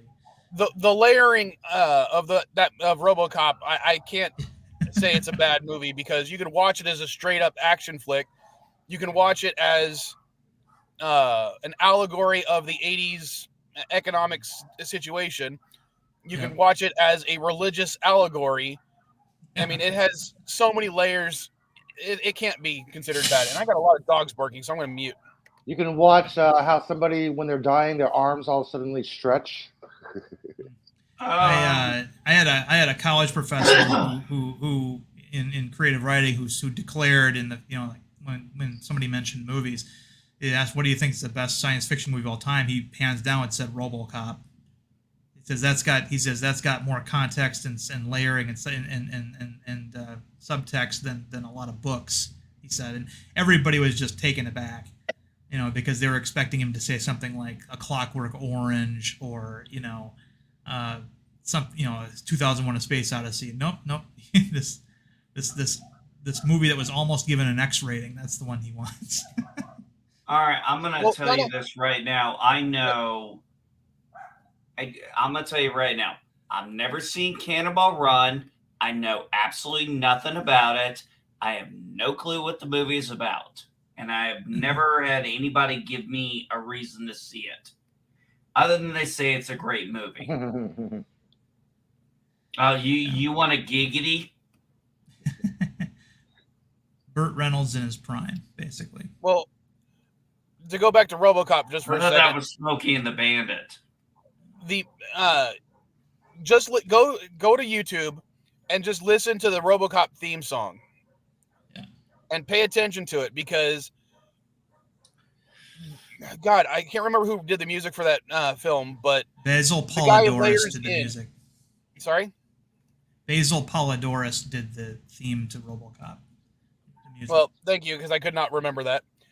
The fact that he throws in not just the instrumentals, he has the anvil, the hammer and anvil. He has saws going, and it's to show his transformation from man into part machine. And then when it swells up, you have all the strings coming back, showing he's regaining his humanity. It's all in a 3-minute fucking theme. He relays the entirety of the movie, and it's so freaking awesome. How did they make that back then? It is amazing. Yeah. The other thing I like about the RoboCop theme is it actually sounds like a corporate jingle. It sounds like music that you would find in a corporate presentation. Like when the horns. Yes, absolutely. Yeah, that whole thing. It's. Hey, didn't the guy who played in RoboCop end up being Senator Kingsley in Stargate? Yeah. Yeah.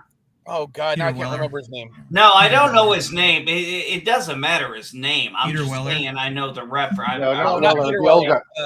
Dick, the guy that Dick. played Dick Jones. Dick Jones. Jones, yeah. Well, that was a period of time where Ronnie Cox, that was the actor's name, was getting all kinds of work as villains and antagonists and stuff. I mean, he even got to play something of one on Star Trek at one point. All right, let's put it this way. I got to be honest. I've got to be honest here. There is something very chilling at my age now versus when I saw this movie. When he is, the guy is about to die, and he literally recorded a revenge message on him. I'm like, oh, that is some dark. Even as a kid, I was like, that is some dark level shit. Yeah, he recorded it at his desk. Sitting at his desk. Yeah, like as if it's going to just another coworker. Right. Yes, Yeah. and that's the thing. I'm just like, he is so nonchalant about this, and he's taking so much joy in what's about to happen, and it's happening, and the guy's looking. I'm like, wow, this is like literally, in my opinion, like the equivalent of being buried with your head up in the sand, just waiting for the tide to come in. Yeah. I mean, that's the analogy, the best analogy I can come up with. Well, that yeah, shit was brutal. That was a level of brutal and just evil. He shot him in the leg so he couldn't run away, and then he put a grenade on his coffee table.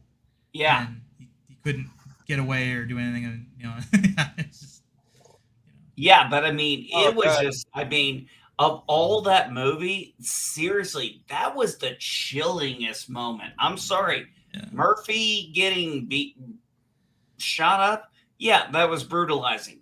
That thing, that was just pure evil. David, they are called Krites, not critters. Krites, okay? Okay, the film series is Critters, so stop trying to be so pedantic, Elihu. And yes, Mike. I love my old Mike. We want the Krites, not critters. Okay, are you sure you're not chemically enhanced? No, I was just playing on that because it was the good moment for it. Sorry, I can't do what the guy did in the show where he goes, "We want the Krites." I can't be that monotone. Yeah, you're not clean shaven. You have no sunglasses. To answer your question, yes, I love the original Killer Tomatoes movie. I love how it's presented. I love how it's filmed here in San Diego. Sorry, I live in San Diego, so I almost automatically love any movie that's filmed here. Jurassic Park. No, just Jurassic Park 2 and parts of it. And the theme song for that, God, Killer Tomatoes definitely falls under that so bad it's good category. So even though it's one I've seen, I'm adding to the list. Which one, movie or the cartoon? Yeah, see, that's the key thing. I never saw the movie, but I saw the cartoon. And the cartoon, Elihu, you got to admit, was fun as hell. Which one? Yeah. Attack of the Killer Tomatoes. The cartoon show, yeah. That shit was so much fun back in the day. It definitely falls under the so bad it's good category, though. So, yeah, thank you, David, for that one. After school cartoon. Well, okay. Hold on. I've never seen it. What happened in the movie? And Attack of the Killer Tomatoes? Yeah, I've never seen it. Basically, exactly what it says on the tin. Killer Tomatoes starts killing people in various funny ways, all being reported by the news, being handled by an inept government, and they still end up killing them all at the end for the most part. You know, that would be a great movie to adapt now. No. It does not need to be. Yeah, absolutely. Because we'd have people picketing out. Tomatoes have rights. Okay, once you say it like that, now I can see it being remade. If you're doing it as in, like, the tomatoes v humans, and you actually have like a tomato that tries to take humans to court. That would be fucking funny. Exactly. And salad is murder.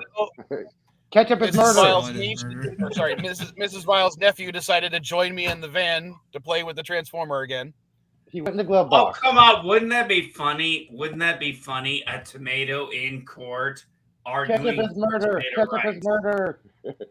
Don't eat pizza. And now he's leaving. He found his toy and he left, okay? Yep. Adios. I think that could be a very funny satire. You ever see that movie, what's his name? Morgan Stewart's Coming Home with John Cryer? No, I don't think I've seen that one. No.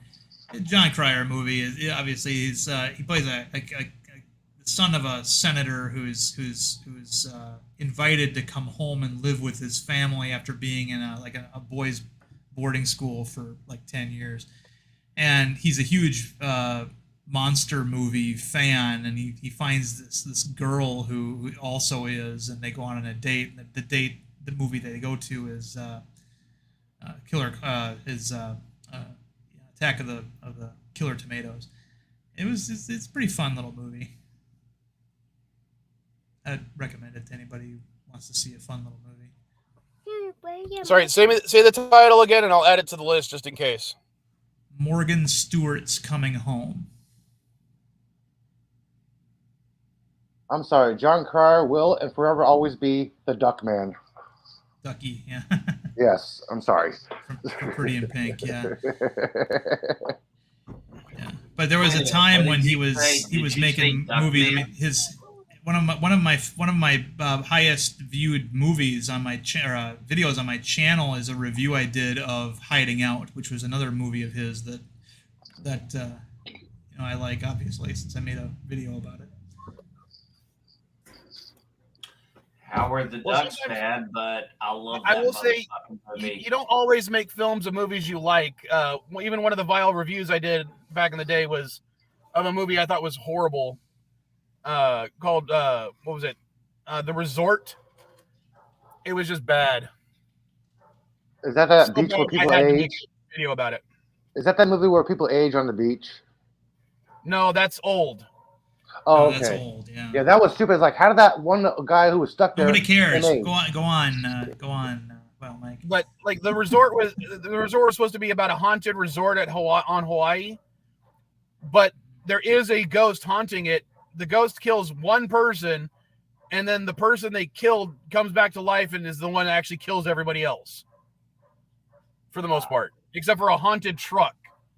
They literally have a haunted truck that traps someone in and drives off a cliff to kill somebody, and the way it's done is the most stupid way possible, because they're like, we'll try to shatter the windshield, the one window that can't break, so instead of the side windows, which are designed to shatter. Yeah, that's smart.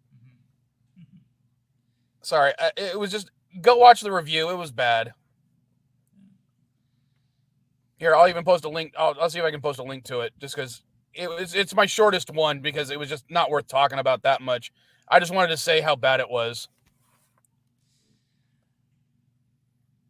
Getting back to just briefly one more little thing about Morgan Stewart's Coming Home. The director on that movie is listed as Alan Smithy, which, if you know anything about, one of those. Yeah, if you know anything about Hollywood and that name, if you looked up Alan Smithy's filmography, you'd find movies stretching over a span of 40 years. Alan Smithy's not a real person. It's a director name that is used whenever the director doesn't want their name on the movie.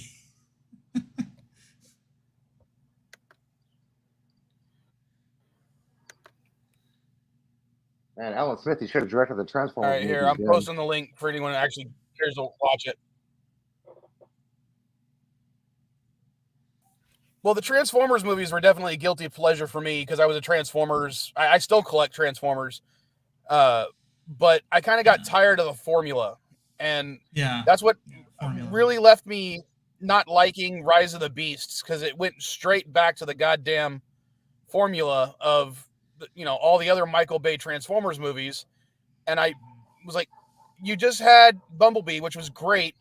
Why not, build off of that? Follow that thing. Not why make it's formula, but why about making a prequel? Well, the thing I liked about Bumblebee was they made the Transformers look a lot more like the original, like, toys and cartoon G1 figures. Like Optimus Prime was much better. I mean, he's finally an international cab again, and that was one of the big problems I had with the Michael Bay film. Was the robots were too busy looking. They were overcomplicated, Yeah, they should have been simple shapes that shuffle, and easiest thing in the world. They overcomplicated it, but and then also, I mean, what I was sure they were going for was that military unit that gets pursued by Scorponok through the desert, which is one of my favorite parts of the movie. I was sure that was going to become the core of G.I. Joe, and they didn't do that. So, But yeah.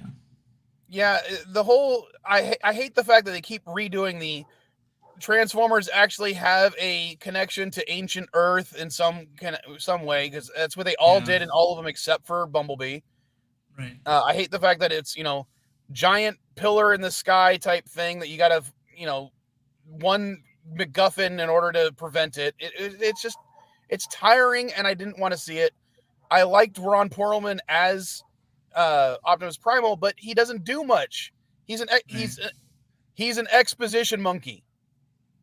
Yeah.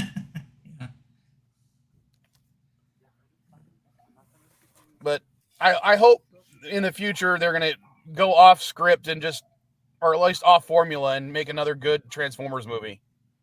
Yeah. I mean, I I will say this, for at least Transformers, they seem to get good actors, and I don't know how they keep doing that.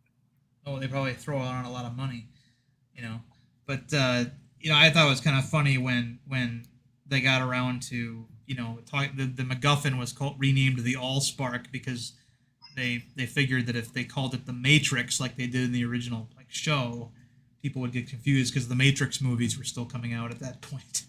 Well, remember, they originally were going to call it the Energon Cube. The Energon Cube. The Energon Cube, yeah. Which is dumb. But yeah. At least when they decided to call it the Allspark, that was something that was mentioned in Beast Machines. So it had a slight connection, even though it was entirely different in its portrayal. That I can understand. But most of the others, I mean, the first, I'd say 3 Transformers movies are guilty pleasures for me. I can watch them and enjoy them. I even like Revenge of the Fallen in that regard. But by the time of the 4th movie, it's the same exact plot. Just stop. Yeah. I'm tired of everything having a connection to ancient Earth in one way or the other. Right. I can watch the first movie and maybe the one with Mark Wahlberg, but that's it. After that, no. I don't think I can even watch the Mark Wahlberg one. Who's Mark Wahlberg? He said Wahlberg. He didn't say Wahlberg. Oh, I heard Clean your ears out. Sorry. And David asks, is there a TV series we would consider so bad it's good? Shoot, what's the one? Beastmaster. Grimm. I would definitely count that one. Grimm. Yeah. Supernatural. Fuck you, and fuck you about Grimm. Why, you don't like Grimm? No, I love Grimm. Okay, but think about the premise for a second, and how stupid it is, and still how good the series was. Yes, exactly. That's not so bad. It's good. That's so. The premise is bad. They managed to take a stupid idea and make it work. That's why it's so bad it's good. When Grimm comes on Comet, I'll watch it.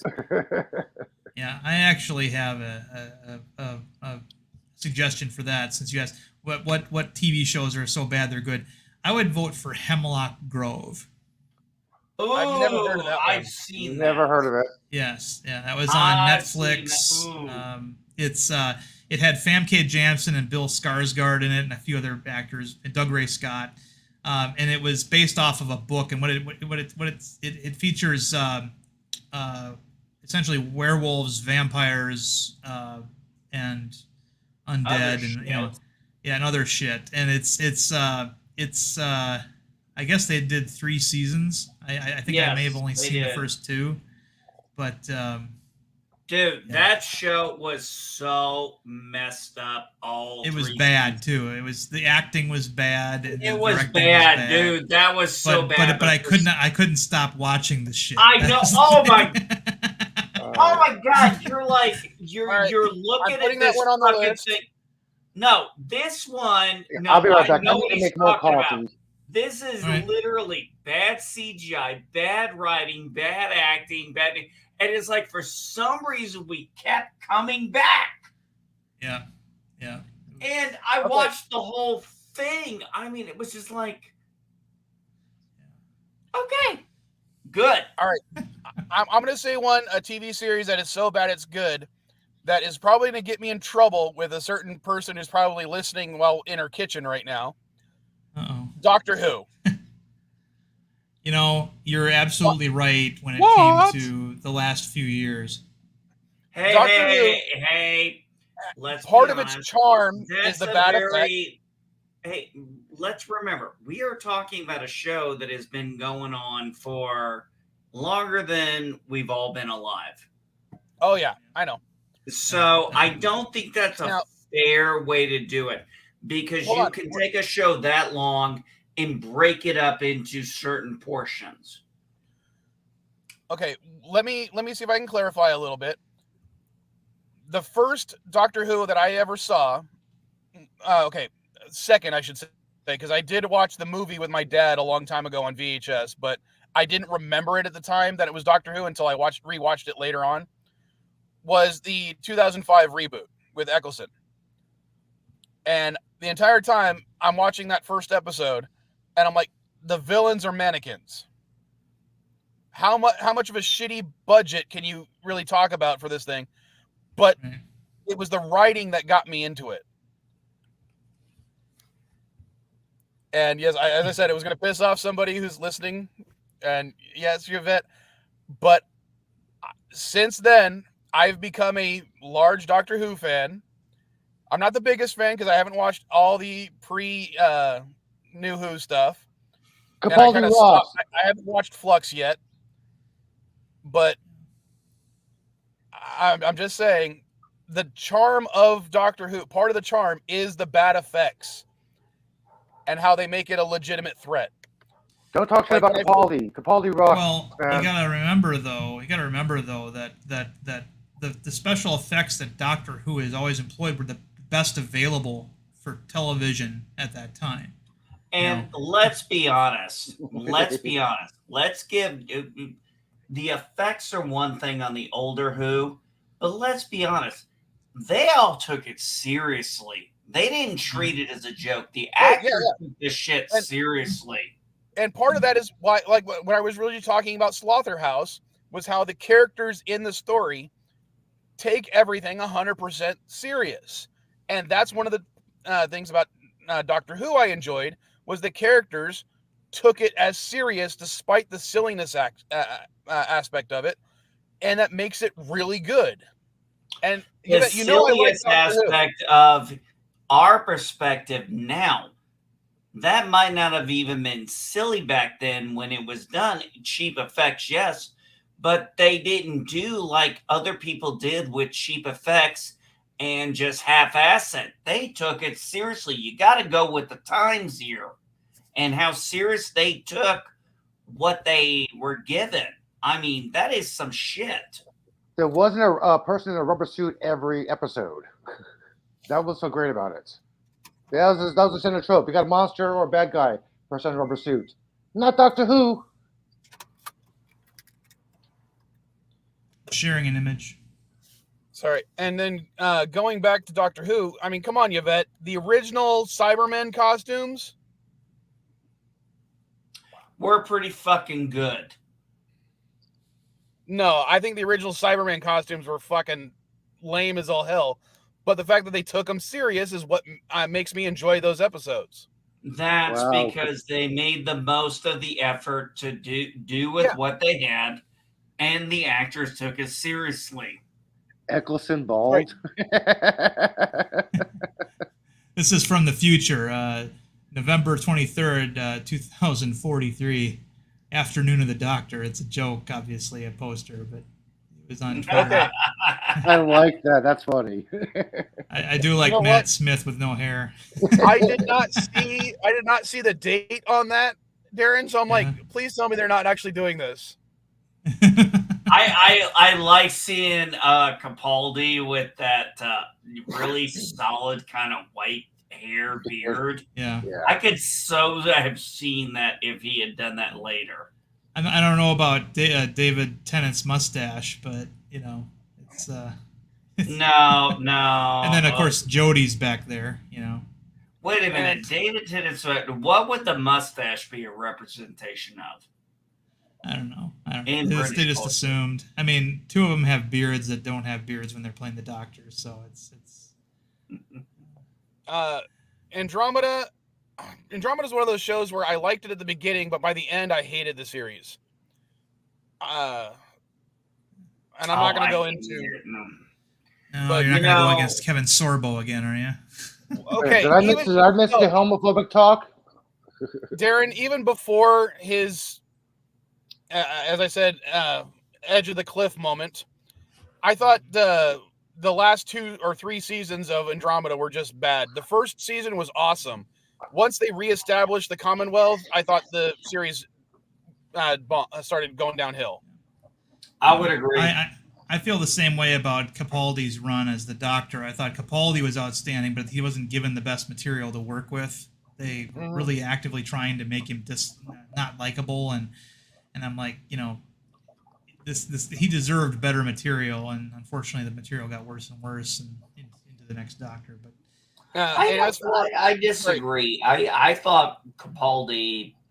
I liked Capaldi. I really enjoyed him for the first 2 seasons. I didn't like the last season with Bill. I had a lot of issues with Bill. A lot of Pots. But that was where I said. But I'll tell you what.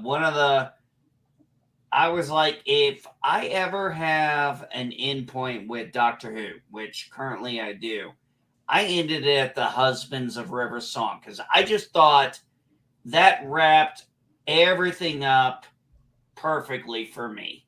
I love the way Capaldi said, "Hello, sweetie." Yes. all right, 2 hugs, 2 this, 2 that. But it tied so much all the way back into when she saw David Tennant. Yeah. I did go back and because I originally I'd stopped right when Capaldi left, but I did watch the first season with Jodie Whittaker, and I can understand why a lot of people hated it, but I didn't hate her as the Doctor. I hated Chibnall. Yeah, Pinballs. yeah. His writing is just. I can't understand how he was popular at all.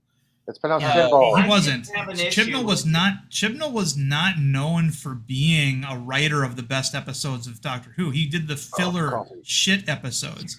He did that had gimmicks with them, like the countdown type of thing. That was one of his favorite things to do, is have a countdown, And initially, when people said that he was going to take over as Doctor Who, or as the showrunner, a whole bunch of people were rejoicing, and some of the more critical people were like, "Well, wait a minute, I can understand, you getting excited when Moffat was going to become the showrunner, because some of the best episodes of RTD's run were written by Moffat. I mean, Silence in the Library, Blink, but there was nothing on Chibnall's resume that suggested that he was going to be a good showrunner, and it turned out that what the BBC wanted was a yes man, and that's what they got, and that's what we got. But what I would have done instead, if you had to have Jodie Whittaker on the show, I would have had the Doctor go missing, and Jodie Whittaker play her own time lady that went searching for him, and that would have been. And she takes the title of the Doctor only to go looking for him. That would have been, I think, a much better way of handling it, instead of retconning the entire concept of the Doctor and Doctor Who and Time Lords and all that kind of stuff. I mean, longtime fans are like, who does Chibnall think he is? That was a problem. Well, bring back because you can always bring back a Time Lord for whatever reason you want to because of contrivance, right? But bring back what's her name from Romana. I was gonna say Rowena, but I'm like, no, that's the Ravenclaw person from Harry Potter. You could bring her back, but I will say, the fact that the Doctor turned into a woman, that aspect of it didn't bug me at all, and I know it bugged a lot of people. But I do think never understood why. Okay, here's why I never understood why. I remember all the way back to Tom Baker when Romana was doing a regeneration, Right. and she right. came back as various different, Yeah. not only sexes but different species. Yeah, she didn't change sex. She just changed species. And Yeah, look, I that's mean, right. it was the old show firmly established that they were Time Lords and Time Ladies, and they had very different regeneration. It was almost like comparing orgasms. The female Time Lady, had multiple, and she could choose between a bunch of different ones before she settled on one, whereas the guy just had one great big explosion, and whatever he got, and all that was thrown out the window. And it started with a line that The Corsair could Moffat. No. It started before that, when Moffat before that. I'm sorry. had the Fifth Doctor, upon regenerating, feeling the length of his hair and thinking he was a girl and being shocked. And then he felt his Adam's apple and realized he wasn't a girl. And what happened then was that Neil Gaiman, an expatriated Brit who lives in Wisconsin, wrote an episode called the Doctor's Wife, in which he established the Corsair. But so people think it was him, but his excuse was that, no, I got it from this line in the at the end of Tennant's run when he turns into Smith. And I think that was kind of a flimsy excuse, given that the astonishment on Matt Smith's face, that for a moment there he thought he might be a girl, was sort of evidence that doesn't happen. I'm not ginger.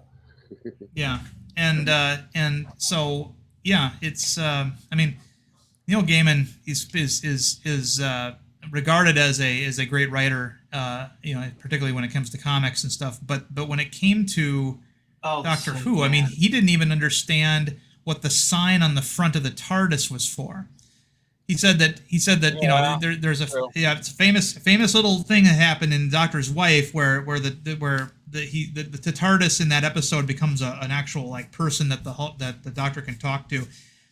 And she goes, "What does the sign on my door say?" It says "pull to open." And what do? I push. He says, "Because you push to enter the TARDIS." Well, that sign doesn't refer to the door to get into the TARDIS. It refers to the little door that pops out the phone. And so and so that line didn't work, but they ran with it anyway. And it kind of revealed just how much Neil Gaiman knew about Doctor Who and the TARDIS. It was a terrible error, and terrible error, but still a good episode. Amazing. Oh, it was good. It was a great episode otherwise, but I mean, but that's a sticking point. I try not to let one line ruin an entire episode for me, but sometimes it's hard. But like when Missy came around, I thought Missy was a really well done storyline, especially for the Master. Sorry for spoiling it if anyone hasn't watched it. Well, she should have been the Ronnie, is what she should have been. Yes. I don't know. I don't know about that much about Ronnie in Doctor Who. As I said, I've missed a lot of original Who. I've gone back and watched some of it, but not everything. Well, the Ronnie was a female. It was a Time Lady who was also evil, and I think her specialty was archaeology. But she was basically a female Master, but she wasn't the Master. That was kind of the point. I still think Missy was well done, to be honest. The actress who played the character well done. It's that Missy could have been the Ronnie. I'm sorry. I still like have been well done. They could have expanded Doctor Who lore by having her be the Ronnie or having her be somebody else and giving her gravitas that way, but they didn't. Sasha was a great Master. Nobody's saying Sasha wasn't a great Master. What we're saying is, she could have even been a better, unique, original character, or even been a character that we haven't seen since the original series. I think that's where Darren's going. Yeah. There were ways they could have had these characters and not violated continuity and ticked off the fan base, but that's not what the BBC wanted. And the BBC got what they wanted, and that's why the franchise is no longer in their complete control now. Well, I do know I will go back and watch Flux eventually. I have no interest in really going to watch it right now. Yeah. Because that's where I've stopped at, is right before Flux. Yeah. And I don't think bringing back David Tennant and what's her face is gonna help. I think that's just gonna make people miss it more. But we'll see. Well, I'm probably going to hold off on watching anything new for Doctor Who for a while. Probably go, like I said, I'm trying to watch a bunch of other stuff. I finally watched, literally last night before I watched Slaughterhouse, was I caught up on Cobra Kai, and, well, not caught up on, I finished season 3 of Cobra Nice. Kai, and I thought, God, that show is one of those ones that does not deserve to be as good as it is, considering its source material. No, it doesn't, but it fucking is. Don't get me wrong. I love the Karate Kid movies. I even like the Jennifer Garner, the next Karate Kid movie, but they were never. That's not Jennifer Garner. That's not Jennifer Garner. Sorry, who is it then? What's her name? Because I thought it was Jennifer Garner. No, it's not Jennifer Garner. She wasn't there. It was the other one. Oh, fuck. What's her name? Sorry, Next I'll let- Karate Kid is what you're talking about? Yeah, I know. Hillary Swank. Hillary Swank. I don't know. God, they look so similar. Thank you, Positive. Positive Candor gave his contribution. Wow. Positive Candor, you the man. And when it comes to that kind of stuff, I have no problems being corrected, especially when I'm that wrong. So, Well, but yes, Hillary Swank. Hey, Mike. I even like that one. But Hey, Mike, I'm going to just call it. I got some stuff I got to do. I'm just going to listen in on the back. You guys have a good one. alrighty. Later, dude. yeah. Later. But yeah, I'm thoroughly enjoying Cobra Kai. I mean, they have their writing team. I'm thoroughly impressed by, because they're able to create drama in a believable way, even though the consequences of the drama should be everyone's in jail. In real life, everyone would have just gone to prison.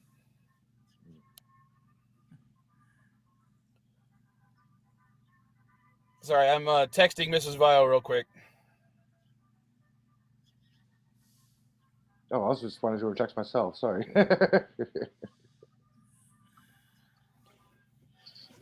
So, all right.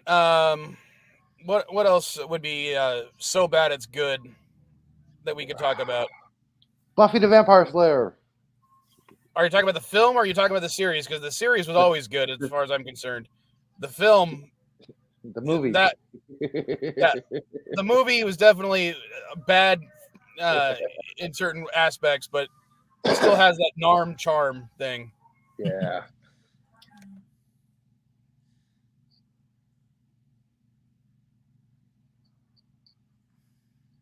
Well, Sorry, I'm muting myself because of guy playing music. yeah, I had a parade outside my window yesterday, so I know how that goes. I can usually hear the parades and marches on Market Street from my house.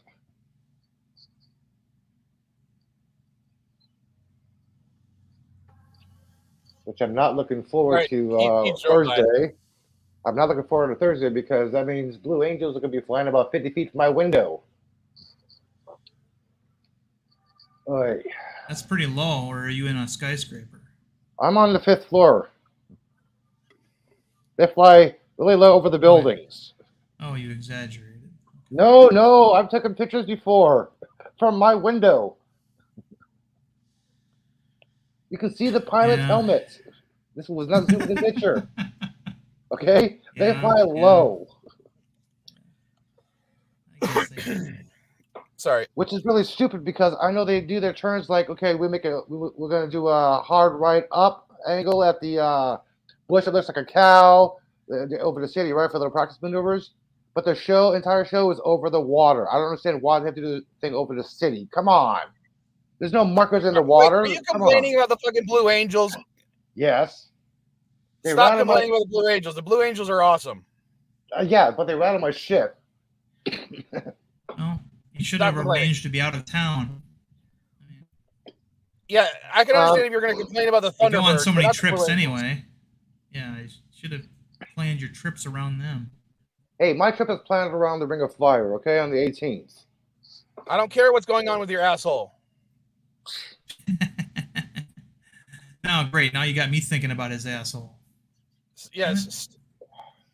Oh God, I was gonna say stop eating Taco Bell, and you won't have that issue with the Ring of Fire. But on Friday, when I picked up my kids from school, they wanted to go to Taco Bell, and while I was there, I sent a picture to Mrs. Vile about, because she hates Taco Bell because of how bad of imitation Mexican it is. Yeah. So when I sent her the photo of us eating at Taco Bell, she had to post that photo to Facebook, basically saying, I failed as a girlfriend, as a stepmother, and as a Mexican for letting them eat there. And it was funny. In my part of the country, Wisconsin, we have another chain called Taco John's, right? Not Taco Juan's, Taco John's. And that doesn't even pretend to be Mexican. It calls itself Tex-Mex. And I think that's the way to go. I think that Taco Bell should rebrand itself Ameritex or Amerimex or something, so that it's not confused with Mexican. What I find is so funny is that, and I used to argue with teachers about this. They'd say that, Taco Bell's not Mexican. I'm like, really? Because when I go to the drive-thru, you know what I see? I see a whole bunch of names of Mexican food. And, what they're talking about is the quality of the ingredients and exactly. Such, and it's dumb. It's like I can buy the shittiest tortillas, the shittiest meat, and you wouldn't have any trouble calling it. It's like my friends who say, "Let's go get Chinese and go to Panda Express." I'm like, no. Right. Yeah. Chinese. Yeah. And I took my nieces there to Panda Express because that's where they wanted to go at one point last time when they were out here. And I tried to explain to them, Chinese food doesn't have teriyaki chicken. Right. Chinese food doesn't have chow mein. Yeah. And they're like, well, what do you mean they don't? I try to explain to them, well, one of them's a Korean dish, the other one's a Japanese dish. That makes it, by definition, not Chinese food. And of course, they're just like, oh, well, it's all the same thing. Like, no, it's not. Yeah. No, it's not. It's just cheap food. Well, it's like saying that McDonald's and Burger King are German restaurants. Yeah. And I always get funny looks from the kids when I say that. And I'm like, what are you talking about? It's not German. I'm like, where did the hamburger get its name? And they don't know. And I have to explain to them that it's named after Hamburg, Germany, where it originated. And they, And then of course you get some kid in there going, you mean it's Nazi food? I'm like, no. Oh. No. No, I think that a modern equivalent, because a lot of people wouldn't get the hamburger reference, Darren, would be Der Wiener Schnitzel. Yeah. Because there's nothing German about Wiener Schnitzel, despite the name. Right. They don't even make schnitzel. Nobody speaks German. Well, it's funny how many things people don't realize are German. How many companies rather, like Adidas, which is how the Germans pronounce it. We pronounce it Adidas. Yeah. That's a German company. So is Puma, for that matter. Matter of fact, Puma and Adidas were two companies started by a pair of brothers. They were in competition with each other. All right, going way off topic, because David is mentioning Subway and Panda Express. Does anyone here care about the fact that the company that owns Arby's just bought Subway? Not really. Yeah. Oh, thank you for reminding me. I forgot to talk to Tim about that. Well, right. What's Tim gonna know? Because Tim's getting bought out. Well, no, Tim's not going gonna to have new bosses. Well, they're buying Subway, right? First of all, we're not supposed to talk about Tim's employer like online, when we're live. But yeah, what Tim setting that aside. how many Tims there are? the Tim that's always, I mean, Random somebody Tim? who pays somebody That who nobody pays has attention. clue? Somebody who pays attention will know which Tim you're talking about. And that Tim Yeah. mentions it almost every other time where he works. Dude, know the rules. Anyway, you were saying? Well, because what's among Tim certain gonna people know? in my at my day job, we're all complaining about how Subway is going to be ruined now because they're not going to keep doing certain things. I'm like, Subway's meat and bread. It's never been great. It's something you get when you want to have a large amount of sandwich to fill your belly. Yeah. Subway was very different in the 80s when we got our first one here in terms of size, quality, everything. Yeah, it was much better in the 90s. I have a Early 90s. Subway right next to me, and I don't go there. Even though it's the most convenient place for me to get a sandwich, I won't go there. Yep. The pre-made sandwiches at the liquor store half a block from my house is a hell of a lot better than Subway. Yeah. Well, Now, one as a thing San I would Diegan, I've always actually preferred Submarina to Subway. one Quiznos. place that I've always heard about that I would actually love for them to come here just so I can try them is White Castle. Too Overrated, I think. greasy. Yeah. Well, you know, Yeah, I think- tried think- them. We had one Yeah. open here just recently. The first one in Florida or first one in Orlando or whatever. Recently, I went there once. Yeah. Their food is definitely overrated, especially like their nuggets and Sliders. stuff. Oh, Yeah, the sliders God. are Well, we've greasy. already got an entrenched place here in Wisconsin called Culver's, but the oh yeah, reason we got why them is too. because Actually, yeah.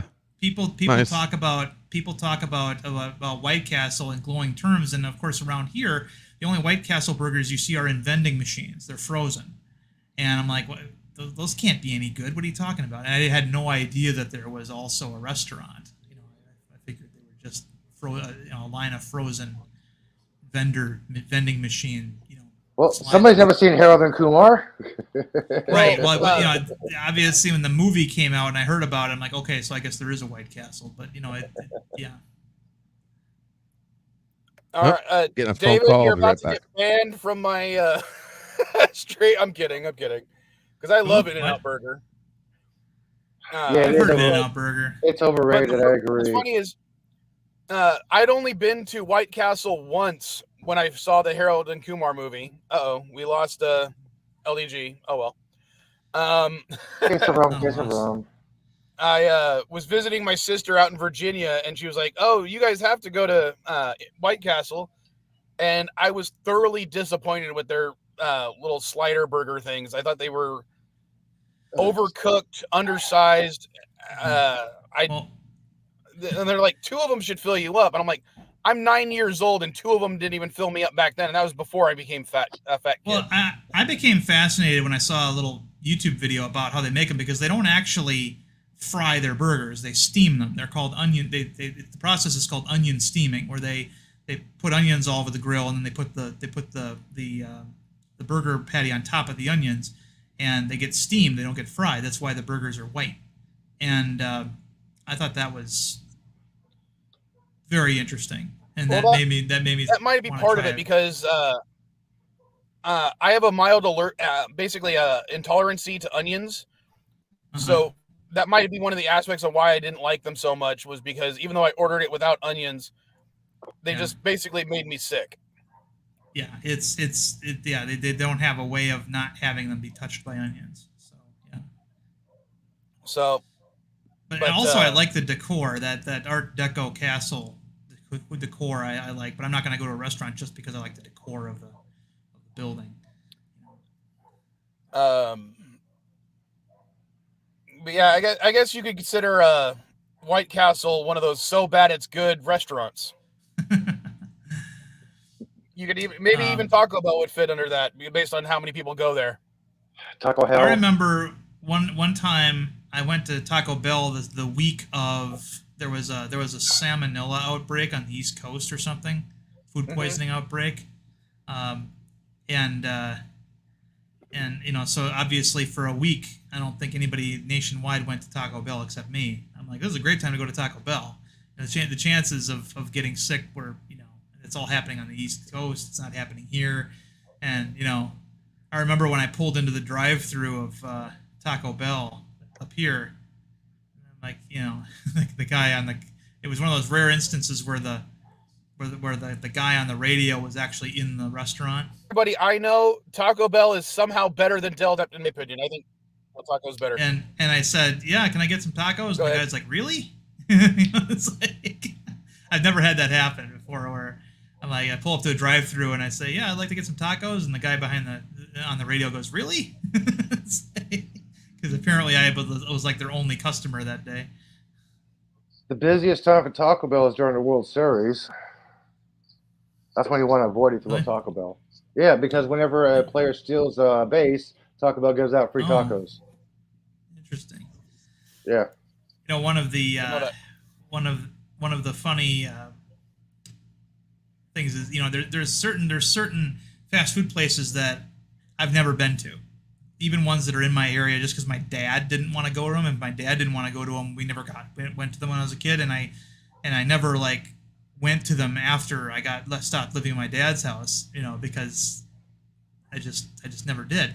One of them is Long John Silver's, another one's Red Lobster, and another one for the both longest overrated. time was Coney Island. We have a couple of Coney Islands up here, and I never went to any of them until I got a job at a place that was right next to a Coney Island, and I'm like, okay, well, I mean, it's hot dogs. I mean, you can't really fuck up hot dogs. So I went there and I got a couple of chili dogs, and I started like, I'm like, you know, the next day for lunch, I'm like, God, you know, I'm starting to crave one of those chili dogs from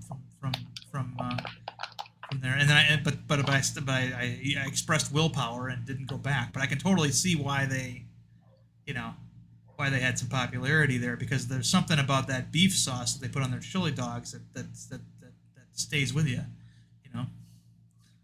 Well, Long John Silver's is one of the ones that there was one in our area that me and the Vile Child, the eldest Vile Child, used to go to. It since it's been torn down, but the only problem I had with them is everything, and I do mean everything, is fried there. Yeah. There is no grilled fish. It's just everything is fried. But their hush puppies were definitely, you know, one of the best things on there. Plus, they're big hunks of fish that were fried. Those were good. But everything else was so small that all you could taste was the oil it was fried in. Wow. Everything, just the hush puppies and the big hunks of fish, those you could actually taste what they were made out of. The cornbread, the fish. Right. They had this like I want to say like popcorn shrimp stuff, but it was actually made out of whitefish. My daughter ordered those, and I tried it, and I was like, all I can taste is oil. Yeah. There is no I don't fish remember, there. don't remember the last time I had Long John Silver's. And David, KFC chicken, Popeyes beans and rice. I do like KFC's grilled chicken, and I can drink their gravy, but that's about the only things that are good there. Salty. Yeah. Well, I You're right. remember the mac and cheese was pretty good, but it has like an overdose of salt in it. You know,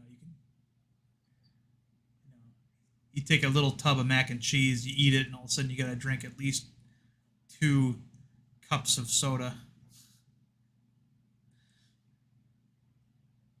But no, I like Culver's. I think that's probably the highest quality place. Sorry, I'm muting myself because of dogs again.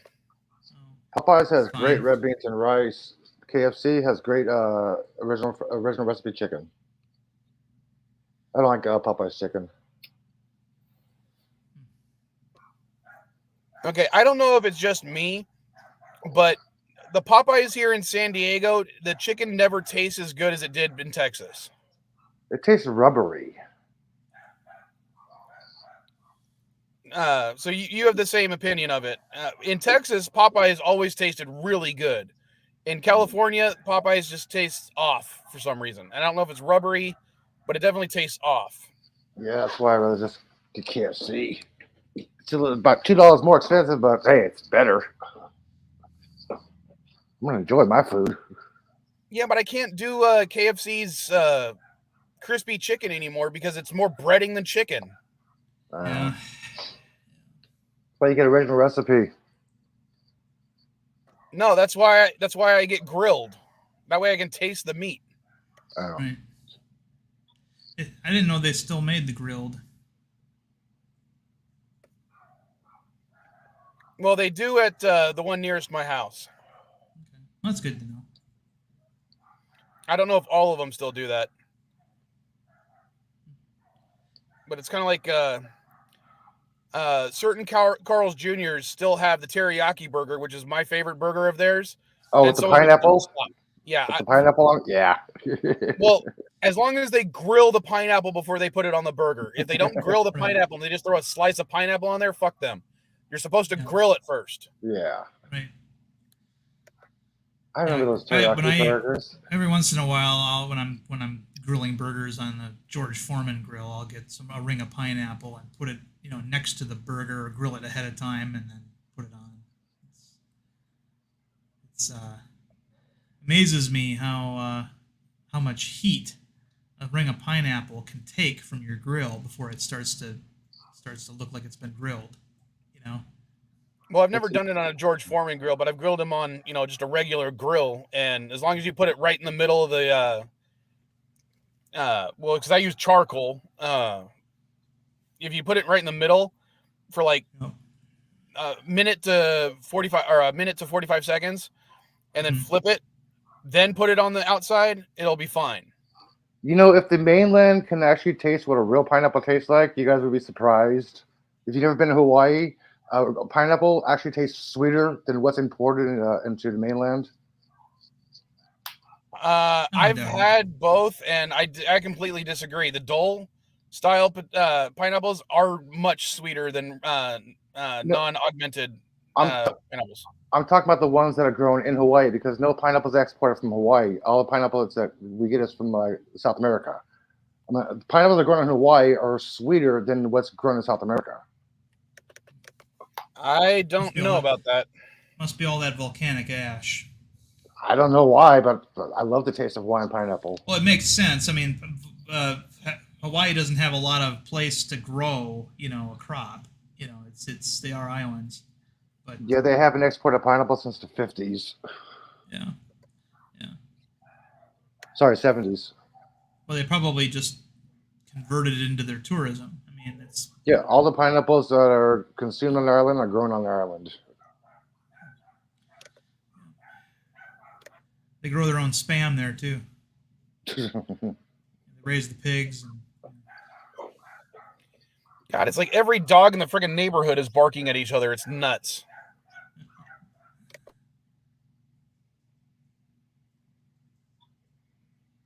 Talking to each other. Come on.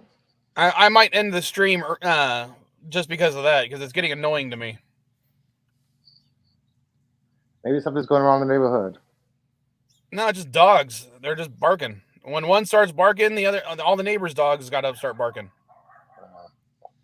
Yeah. I gotta do laundry soon anyway. Well, I'm hoping Mrs. Vile can help me and buzz my head before we go out to her friend's birthday party. I haven't buzzed my head in like 2 weeks because of how busy it's been. No, I gotta do laundry because I have to report for jury duty tomorrow. Fun for you. Yeah.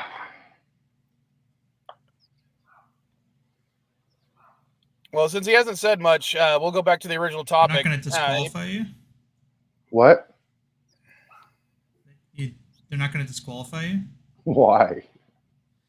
Well, I mean, all the things you said publicly. Yeah, show the attorneys your YouTube channel. They'll probably dismiss you right away. Yeah. But to go back to the original topic, and since Candor hasn't said anything, Candor, do you have a so good it's bad or so bad it's good movie that you'd recommend? I think you named most of them, because I love the original Attack of the Killer Tomatoes. Trying to think if there's another one. I besides that, trying to think. I mean, I like Invasion of the Body Snatchers, but that's actually a pretty good movie. The original Uh, or the remake? I mean, I like both, as long as it's the one with what is it, Donald Donald Sutherland's Sutherland. That would Yeah, be it the was the remake. Yeah. that Remake. was the remake. Is that one is still good to me? That's the original. Um, um, I mean, I like. I guess if you're asking for kind of goofy sci-fi movies, I like Last Starfighter, um, which was pretty goofy when you think about it. Yeah, Last Starfighter was good. It was almost as goofy as Wing Commander. Yeah, yeah, but I mean, it's better to me than Wing. So that Last Starfighter is a guilty pleasure, I guess, if you want to get into kind of corny sci-fi movies. Because I mean, it is kind of corny in a way.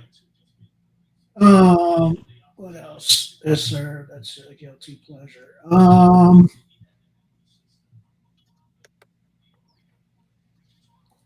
Okay, I think it's funny. I was typing Last Starfighter on the list, and I uh-huh. misspelled Starfighter. Yeah. So I did my little right click to correct it, and of course it did correct it to Starfighter.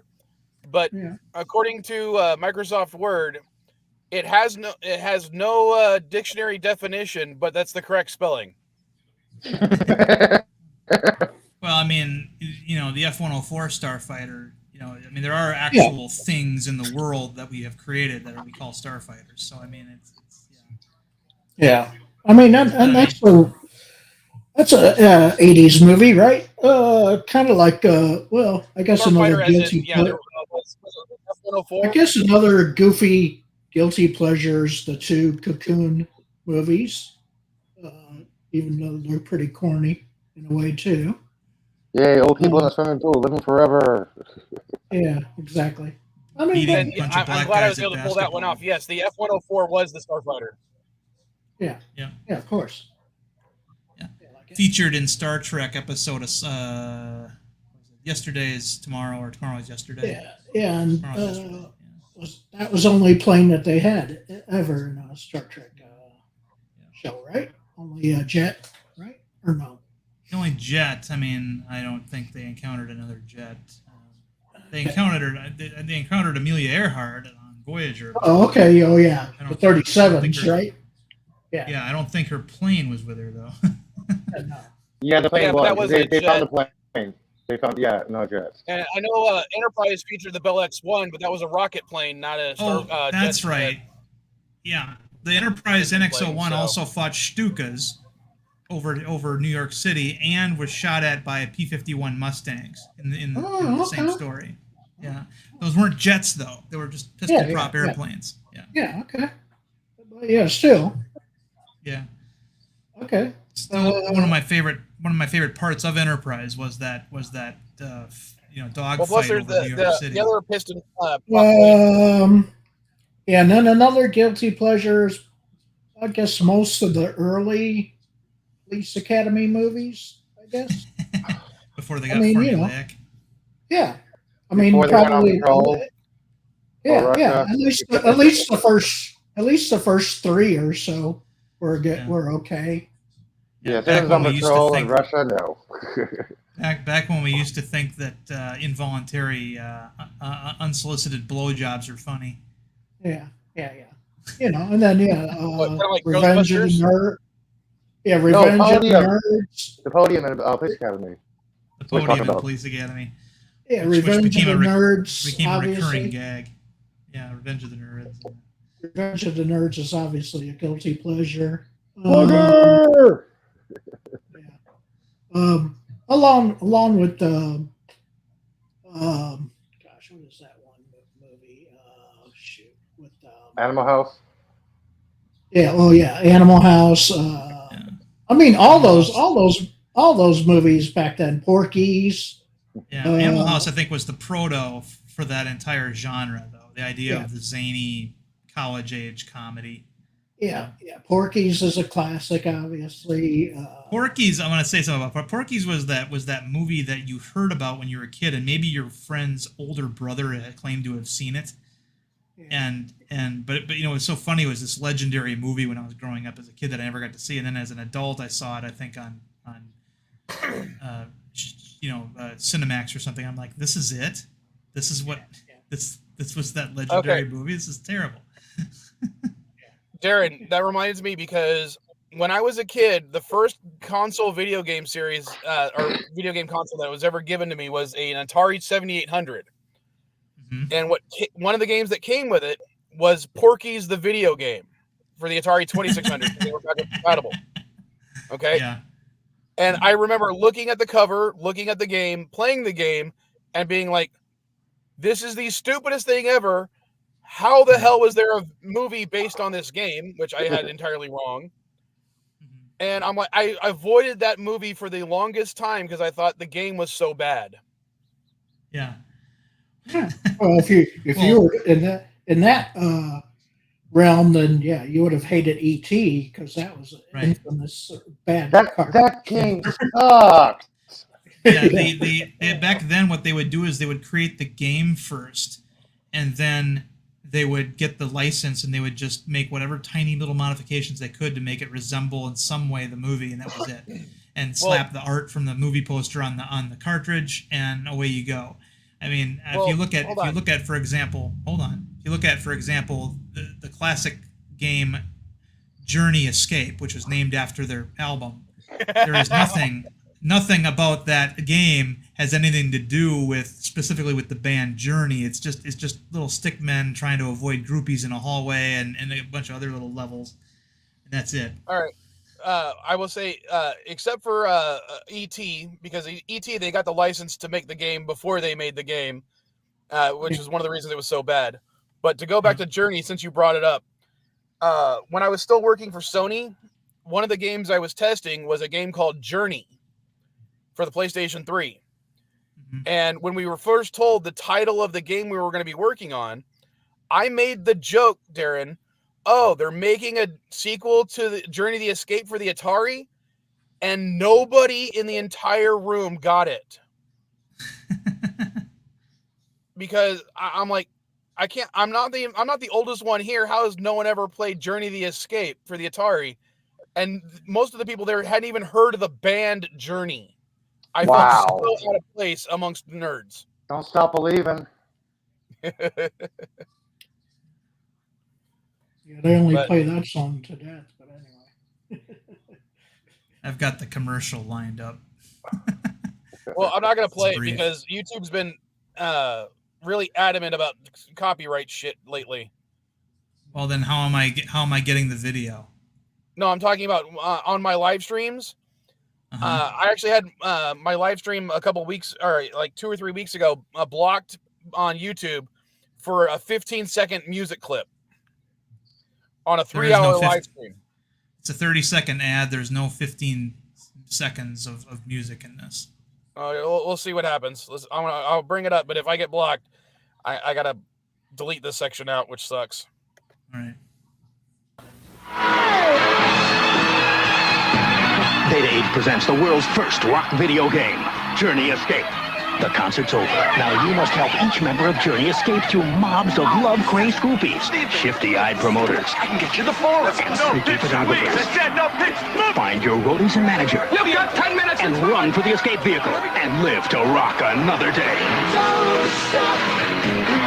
Journey Escape for the Atari 2600 from Data Age. So you're playing So asteroids, basically. as you can see, that could have been anything.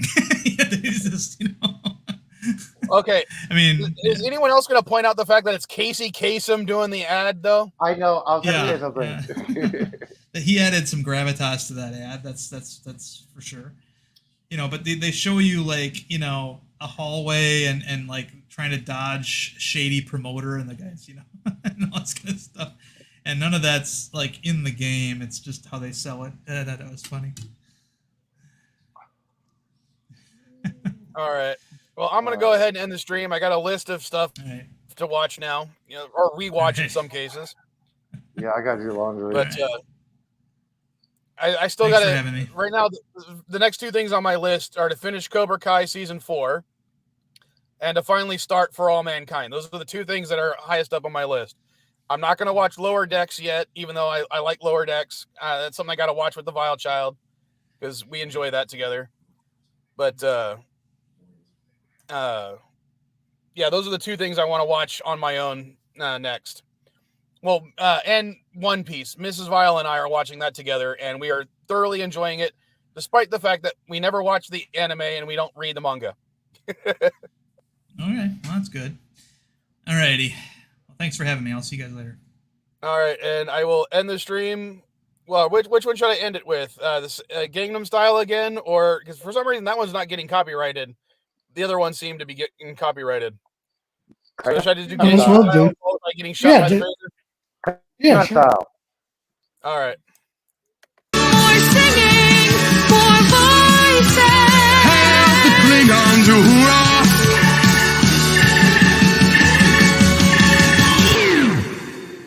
Open Klingon style. Klingon style. Open Klingon style. Klingon style. Open Klingon style. Hey, sexy Klingon style. Open Klingon style. Hey, sexy Klingon style.